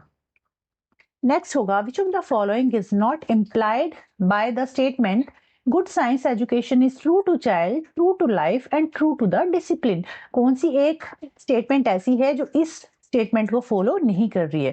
Science education should train the students to remain discipline in school. Science बच्चों को इसलिए पढ़ाई जाती है कि बच्चे जो है डिसिप्लिन रहे स्कूल में, जी नहीं। Science classroom practices should be developmentally appropriate. Science classroom practices should be developmentally appropriate. विज्ञान कक्षा कार्य विकासात्मक रूप से उपयुक्त होना चाहिए, मतलब साइंस से रिलेटेड ही होना चाहिए। उसके अलावा science education should build a link between the child and her environment. बच्चा जो है सोसाइटी और एनवायरनमेंट से लिंक करके चीजों को सीखे। या फिर फोर्थ ऑप्शन है science education should help the student acquire the process of science. Science के जो प्रोसेस हैं उसके थ्रू वो सीखे, मतलब साइंटिफिक मेथड के थ्रू चीजों को सीखे। तो ये कहना सेकंड, थर्ड, फोर्थ जो तीनों ऑप्शन है ये रही सही है। जो फर्स्ट ऑप्शन है ना कि साइंस एजुकेशन इसलिए दी जाती है कि बच्चा जो है डिसिप्लिन रहे, अनुशासित रहे क्लास में, तो दिस इज नॉट ट्रू और यही हमारा राइट आंसर है इस क्वेश्चन का। ओके, नेक्स्ट क्वेश्चन है which of the following are true about the curricular practice currently being followed in the schools? Option A है science and math are being taught integratedly as science and technology in elementary classes। कि जो science और math है ना उसको integrated वे में पढ़ाया जा रहा है as a science and technology in elementary classes. तो साइंस एंड टेक्नोलॉजी नाम का कोई सब्जेक्ट नहीं पढ़ाया जा रहा है, दिस इज नॉट ट्रू। हमें बताना है जो ट्रू है। नेक्स्ट है physics, chemistry and bio are being taught integratedly as science in secondary classes. तो साइंस, केमिस्ट्री और बायो तीनों को इंटीग्रेट करके पढ़ाया जा रहा है साइंस में, this is true. And C option है science and social science are being taught integratedly as EVS. Science और एसएसटी को इंटीग्रेट करके ईवीएस में पढ़ाया जा रहा है प्राइमरी क्लासेस में, दिस इज ऑल्सो ट्रू। तो बी और सी जो है राइट आंसर होगा आपके इस क्वेश्चन का कि माध्यमिक कक्षाओं में भौतिकी, रसायन विज्ञान, जीव विज्ञान को एकीकृत रूप से विज्ञान की तरह पढ़ाया जाता है। सी है प्राथमिक कक्षाओं में विज्ञान और सामाजिक विज्ञान को एकीकृत रूप से ईवीएस की तरह पढ़ाया जाता है। तो दोनों ही ऑप्शन सही है और राइट ऑप्शन है ये आपके इस क्वेश्चन के, ठीक है। नेक्स्ट क्वेश्चन है identify the open ended question from among the following. Open ended question इसमें से कौन सा है वो हमें बताना है। ओपन एंडेड क्वेश्चन होगा जिसमें प्रॉपर एक्सप्लेनेशन होगी, ठीक है। तो फर्स्ट ऑप्शन है what would happen if human could digest cellulose. क्या होता अगर ह्यूमन भी सेलुलोज को डाइजेस्ट कर पाते। सेकंड है name any 5 organism that can digest cellulose. इसमें सिर्फ वो नेम बता रहे हैं, कुछ एक्सप्लेन नहीं कर रहे हैं। What is cellulose made of, cellulose किससे बना है, ये भी वन वर्ड आंसर है, ये ओपन एंडेड नहीं है, क्लोज एंडेड है। Why can humans not digest cellulose, human जो है सेलुलोज क्यों नहीं डाइजेस्ट कर पाते, ये भी इतना एक्सप्लेन्ड वे में नहीं होगा जितना फर्स्ट का आंसर होगा कि व्हाट वुड हैपन, वो सोचेंगे कि क्या होता अगर ह्यूमन भी डाइजेस्ट सेलुलोज कर पाते, सेलुलोज को डाइजेस्ट कर पाते। ओके तो फर्स्ट क्वेश्चन जो है फर्स्ट ऑप्शन जो है वो राइट आंसर होगा। ये ओपन एंडेड क्वेश्चन है कि क्या होगा यदि मानव सेलुलोज को पचा लें तो, ठीक है, ये राइट ऑप्शन होगा। नेक्स्ट क्वेश्चन है which of the following cannot be considered as a valid reason for including socio-scientific issues such as GM food in the school science curriculum?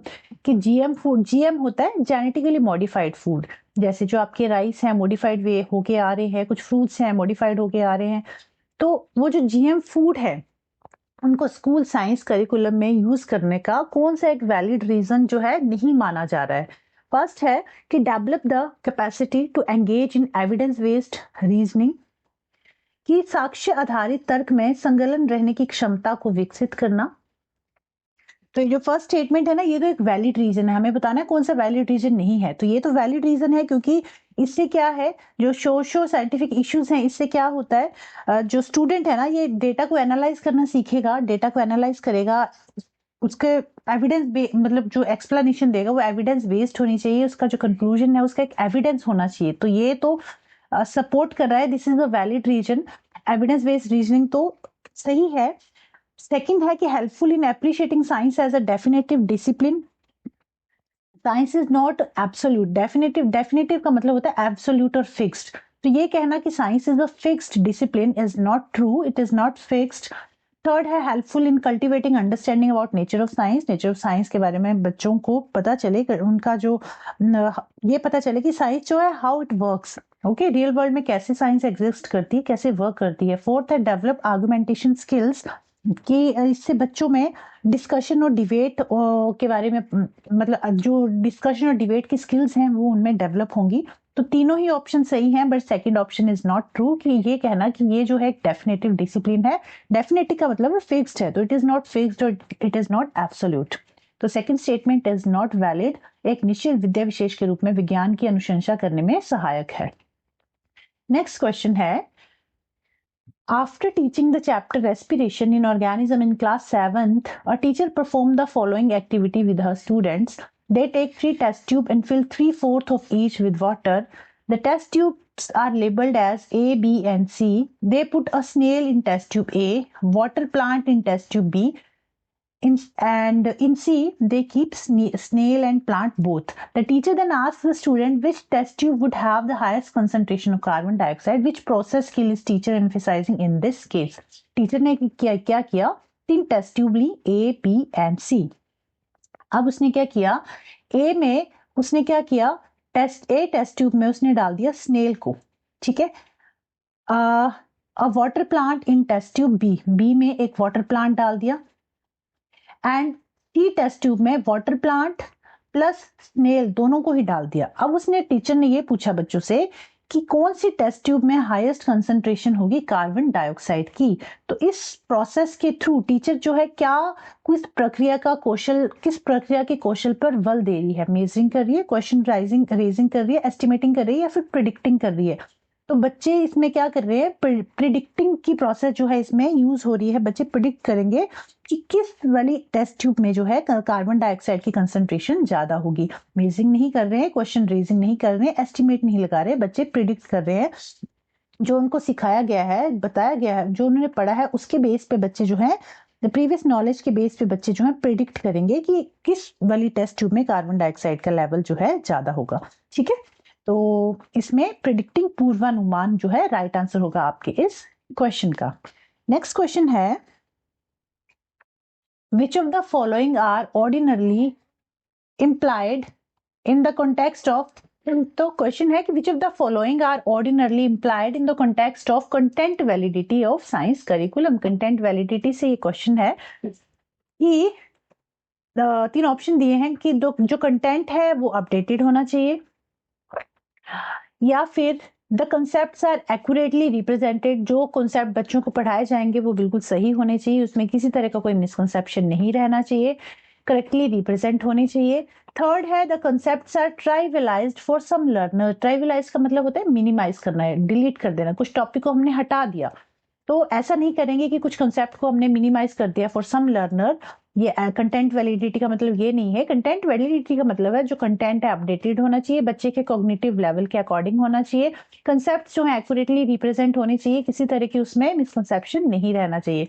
तो ए और बी जो है इसका राइट आंसर होगा आपके इस क्वेश्चन का कि विज्ञान पाठ्यचर्या की विषय वस्तु वैधता के संदर्भ में निम्नलिखित में से कौन सा सामान्यता परिलक्षित होता है। तो ए और बी जो है राइट ऑप्शन होंगे। ऑप्शन नंबर थर्ड जो है राइट आंसर होगा आपके इस क्वेश्चन का।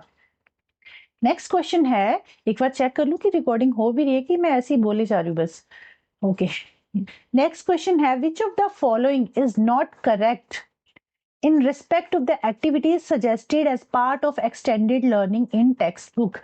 एक्सटेंडेड लर्निंग एक्टिविटीज दी होती हैं आपकी, आपने एनसीईआरटी में देखा होगा बुक्स में, तो हर चैप्टर के एंड में ना एक्सटेंडेड लर्निंग एक्टिविटीज दी होती हैं जिसमें एक्स्ट्रा एक्टिविटीज होती हैं। तो क्वेश्चन में ये पूछा गया है कि कौन सा जो है सही नहीं है, जो एक्टिविटीज उसमें दी होती हैं उससे उन एक्टिविटी से लेके वो एक्सटेंडेड लर्निंग से के संबंध में कौन सा एक पॉइंट जो है वो सही नहीं है। Some of these require students to collect information of various kinds and draw conclusion on their own। तो ये तो सही है कि इनमें से कुछ में विद्यार्थियों द्वारा विभिन्न प्रकार की सूचना एकत्र करने की और स्वयं निष्कर्ष निकालने की आवश्यकता होती है। तो ये तो सही बात है। सेकंड है some of these enhance children's interaction with expert teachers and society at large। कि इसमें से कुछ एक्टिविटीज ऐसी होती है जिसमें बच्चे को ना इंटरेक्ट करना होता है सोसाइटी से, टीचर से, कुछ एक्सपर्ट से। तो ये भी सही है। थर्ड है These form an important basis of student evaluation। कि ये जो है ना विद्यार्थियों के इवेल्युएशन में ज्यादा महत्वपूर्ण रोल जो है इनका होता है। तो इवेल्युएशन जो है बच्चे की वो इसके बेसिस पे नहीं होती है कि एक्सटेंडेड लर्निंग की एक्टिविटी बच्चे ने की या नहीं। तो ये जो है सही नहीं है, it is not correct in respect of activities. Fourth है these are an important value addition to children repertoire of knowledge and skills. की विज्ञान ज्ञान एवं कौशल के रंग पटल के लिए महत्वपूर्ण मूल्य संवर्धन है। This is true but option third is not true, और यही आपका आंसर है क्योंकि आपको ये बताना था कि कौन सा सत्य नहीं है, सही नहीं है। ठीक है, नेक्स्ट है, नेक्स्ट क्वेश्चन है if a teacher begins with a discussion on physical properties of metals and non metals. Teacher ने क्लास में बच्चे को फिजिकल प्रॉपर्टीज बताएं कि मेटल्स और नॉन मेटल्स की फिजिकल प्रॉपर्टीज क्या हैं, followed by a chemical properties and arrange lab activities to demonstrate the reaction of few metals with dilute acid. Teacher ने बच्चे को पहले फिजिकल प्रॉपर्टीज बताई, ठीक है, फिजिकल प्रॉपर्टीज के बारे में बताया, मेटल्स और नॉन मेटल्स की फिजिकल प्रॉपर्टीज बताई, फिर टीचर ने उसकी केमिकल प्रॉपर्टीज बताई और फिर लैब में ले गई, उनको डेमोन्स्ट्रेट किया, बच्चों को रिएक्शन बताया कि कैसे मेटल्स जो हैं जब एसिड के साथ, डाइल्यूट एसिड के साथ रिएक्ट करेंगे तो क्या होगा। So the approach to sequencing of teaching learning activity will be termed as। तो ये जो अप्रोच है, जो टीचर ने फॉलो किया है इस मेथड को, ये जो टीचिंग लर्निंग एक्टिविटी के एक सीक्वेंस को फॉलो किया है, इसको हम क्या कहेंगे। This is deductive, inductive, demonstration या फिर इंक्वायरी बेस्ड। देखो इसमें डिडक्टिव, इंडक्टिव सब कुछ आ गया, इसमें बच्चे को एग्जाम्पल भी दिया, समझाया भी, डिडक्टिव इंडक्टिव में क्या डिफरेंस होता है। इंडक्टिव होता है एग्जाम्पल से डेफिनेशन की तरफ जाना, डिडक्टिव होता है डेफिनेशन से एग्जाम्पल की तरफ जाना। ठीक है, तो इसमें सारी चीजों को टीचर ने इंक्लूड कर दिया। उसने पहले फिजिकल प्रॉपर्टीज बताई मेटल्स की, नॉन मेटल्स की विद एग्जाम्पल, फिर केमिकल प्रॉपर्टीज बताई, फिर उनको डेमो भी दिया, उनको लैब लेके गई। तो ये जो प्रोसेस है, ये जो इंक्वायरी है ना, दिस इज इंक्वायरी बेस्ड। इसमें सारी चीजें इंक्लूड हो रही है, इसमें बच्चा ऑब्जर्व भी कर रहा है, सीख भी रहा है, फाइनल कंक्लूजन भी दे रहा है, सारी चीजें इसमें जो है आ गई। तो ये इंक्वायरी बेस्ड है, जांच आधारित है। फोर्थ ऑप्शन जो है राइट आंसर होगा आपके इस क्वेश्चन का। और ओके, नेक्स्ट क्वेश्चन है and this is last question of today's class. Question है कि in a constructivism knowledge is assumed to be imparted from teacher to student. कि कंस्ट्रक्टिविज्म ये कहते हैं कि संरचनावाद जो है, संरचनावाद में क्या होता है कि शिक्षक से विद्यार्थी का ज्ञानार्जन प्रेषित करना अनुमानित है। कि बच्चा जो है ना टीचर से ही सीख रहा है, टीचर जो अपना ज्ञान बच्चे को दे रहा है, नॉलेज। ये कहना इज नॉट ट्रू, क्योंकि कंस्ट्रक्टिविज्म ये कहते हैं कि जो लर्नर है ना, जो लर्नर है they actively build their own knowledge, वो अपना नॉलेज खुद बनाते हैं, actively build their own knowledge, वो खुद करके सीख रहा है, ना कि टीचर से अपने ज्ञान को अर्जित कर रहा है। तो ये कहना कि knowledge is assumed to be imparted from teacher to student is not true constructivism के संदर्भ में।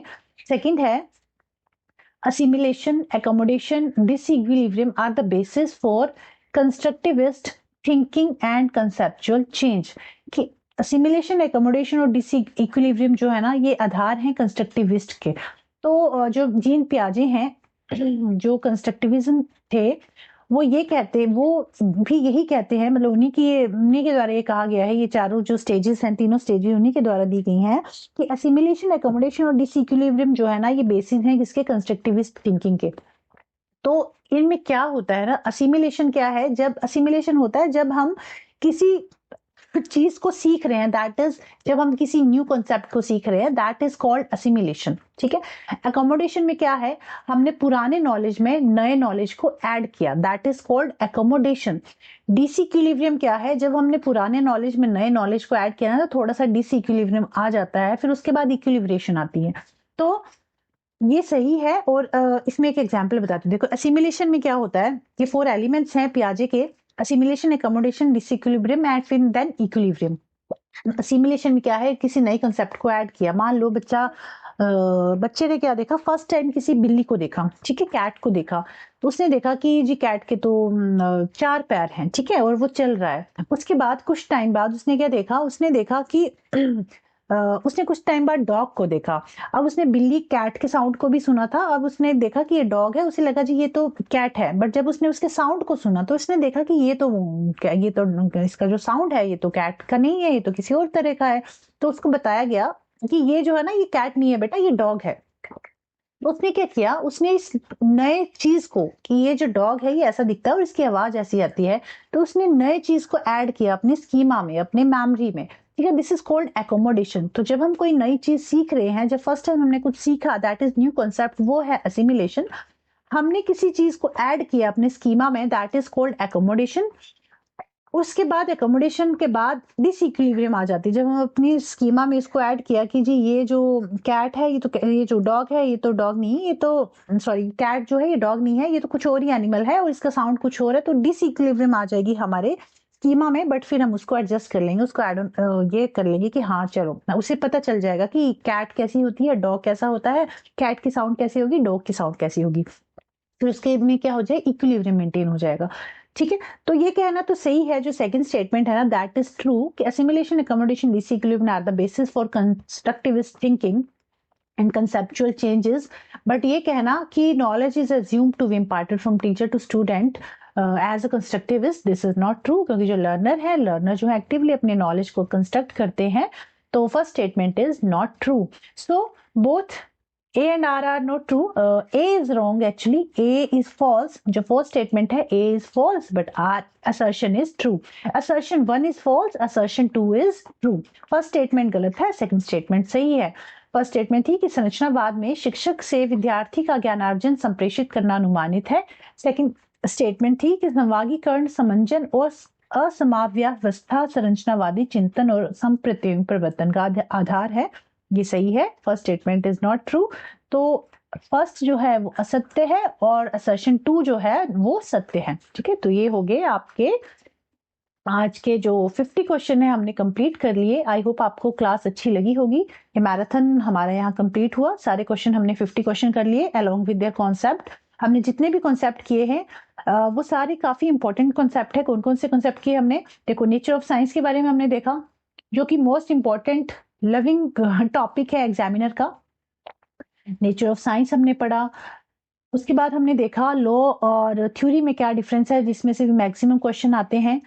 एंड उसके अलावा एक ये ना एक क्विक रिवीजन था आपके लिए, है ना, जो स्टार्टिंग मैंने बताया क्विक रिवीजन था, उस पे बेस्ड हमने 50 क्वेश्चन किए। तो आप करने से पहले, मतलब ये जो क्विक रिवीजन टाइप से हमने किया है, इसको जरूर देखना। उसके बाद फिर क्वेश्चन लगाना, तो आपको अच्छा लगेगा और चीजें समझ में आएंगी, कॉन्सेप्ट आपका क्लियर होगा। लॉ और थ्योरी के बाद हमने ये देखा कि थर्ड टॉपिक हमारा था कि what is the third topic था साइंटिफिक मेथड के बारे में। साइंटिफिक मेथड हमने देखे कि साइंस में किस तरह से साइंटिफिक मेथड्स को किस तरह से फॉलो किया जाता है। उसके बाद हमने ये देखा assessment for, assessment of, assessment as में क्या डिफरेंस है, फॉर्मेटिव समेटिव असेसमेंट में क्या डिफरेंस है। उसके अलावा ओपन एंडेड और क्लोज एंडेड क्वेश्चन क्या होते हैं, open ended and close ended question क्या है। एंड फिर हमने एनसीएफ 2005 के बारे में पढ़ा। एंड उसके अलावा ऑब्जर्वेशन क्या है, इन्फेरेंस क्या है, ये सारे मेन टॉपिक थे जिनसे मैक्सिमम क्वेश्चन जो है बनते हैं आपके एग्जाम में। तो ये आप एक बारी स्टार्टिंग में आप इसको स्किप मत करना, एक बार ये मतलब स्टार्टिंग वाला जो 10-15 मिनट का जो हमारा क्विक रिवीजन है वो जरूर देखना। उसके बाद फिर क्वेश्चन आंसर आप लगाना, आपको अच्छा भी लगेगा, मजा भी आएगा और समझ भी आएंगी चीजें। ठीक है, तो ये सारी चीजें आज हमने कवर की, मैक्सिमम टॉपिक आपके कवर हो गए हैं। उसके अलावा आपको अब नेक्स्ट मिलेगा साइंस का क्विक रिवीजन मिलेगा। साइंस में आपको एक क्विक रिवीजन सेशन मिलेगा। इसमें साइंस का हम क्विक रिवीजन करेंगे, जिसमें सारे मैक्सिमम जितने भी इंपॉर्टेंट चैप्टर हैं वो इंक्लूड करूंगी मैं अपने इस क्विक रिवीजन में। उसके बाद फिर एमसीक्यू का आपको डिफरेंट सेशन मिलेगा। साइंस के जितने भी चैप्टर हैं, फिजिक्स, केमिस्ट्री, बायो, तीनों को ही क्लब करके लूंगी। सारे चैप्टर का एक क्विक रिवीजन लेंगे। उसके बाद फिर एमसीक्यू टोटल 50 एमसीक्यूज इसके भी लगा लेंगे। एंड फिर ईवीएस का भी एक मैराथन सेशन आपको मिलेगा। और उसके अलावा जो हमारी टेस्ट पेपर सीरीज है, पेपर सीरीज तो कंटिन्यू हम करेंगे ही। ओके, तो ये सारी चीजें पेंडिंग है, सब सब करेंगे आराम आराम से तो नहीं, बस थोड़ा ही टाइम बचा है, एग्जाम से पहले सब कुछ कवर करा दूंगी मैं आपको, डोंट वरी। एंड इजी ही है सब कुछ, ऐसा नहीं है, पैनिक नहीं होना है आपको, घबराना नहीं है, सब कुछ जो है इजीली हो जाएगा। अगर सिर्फ आप ये मैराथन सेशन और जो पेपर सीरीज भी देख लेते हैं तब भी आपका जो पेपर है वो क्लियर हो जाएगा, इसकी गारंटी मैं ले सकती हूँ। एंड उसके अलावा ये जो नोट्स है ना, आपको मेरे Telegram channel Rishu science academy पे मिल जाएंगे। इस चैनल को आप ज्वाइन कर लीजिए, यहाँ सारे जो नोट्स हैं यही मिलेंगे आपको। एंड चलिए फिर मिलेंगे कल की क्लास में। कल हम साइंस का क्विक रिवीजन लगाएंगे, फिजिक्स, केमिस्ट्री, बायो के सबके टॉपिक जो हैं कवर करेंगे, सारे मैक्सिमम टॉपिक हम कवर करेंगे। उसके बाद फिर नेक्स्ट सेशन आपको मिलेगा साइंस थ्योरी का मैराथन सेशन। ठीक है, तो चलिए मिलते हैं नेक्स्ट क्लास में, तब तक के लिए बाय बाय, टेक केयर।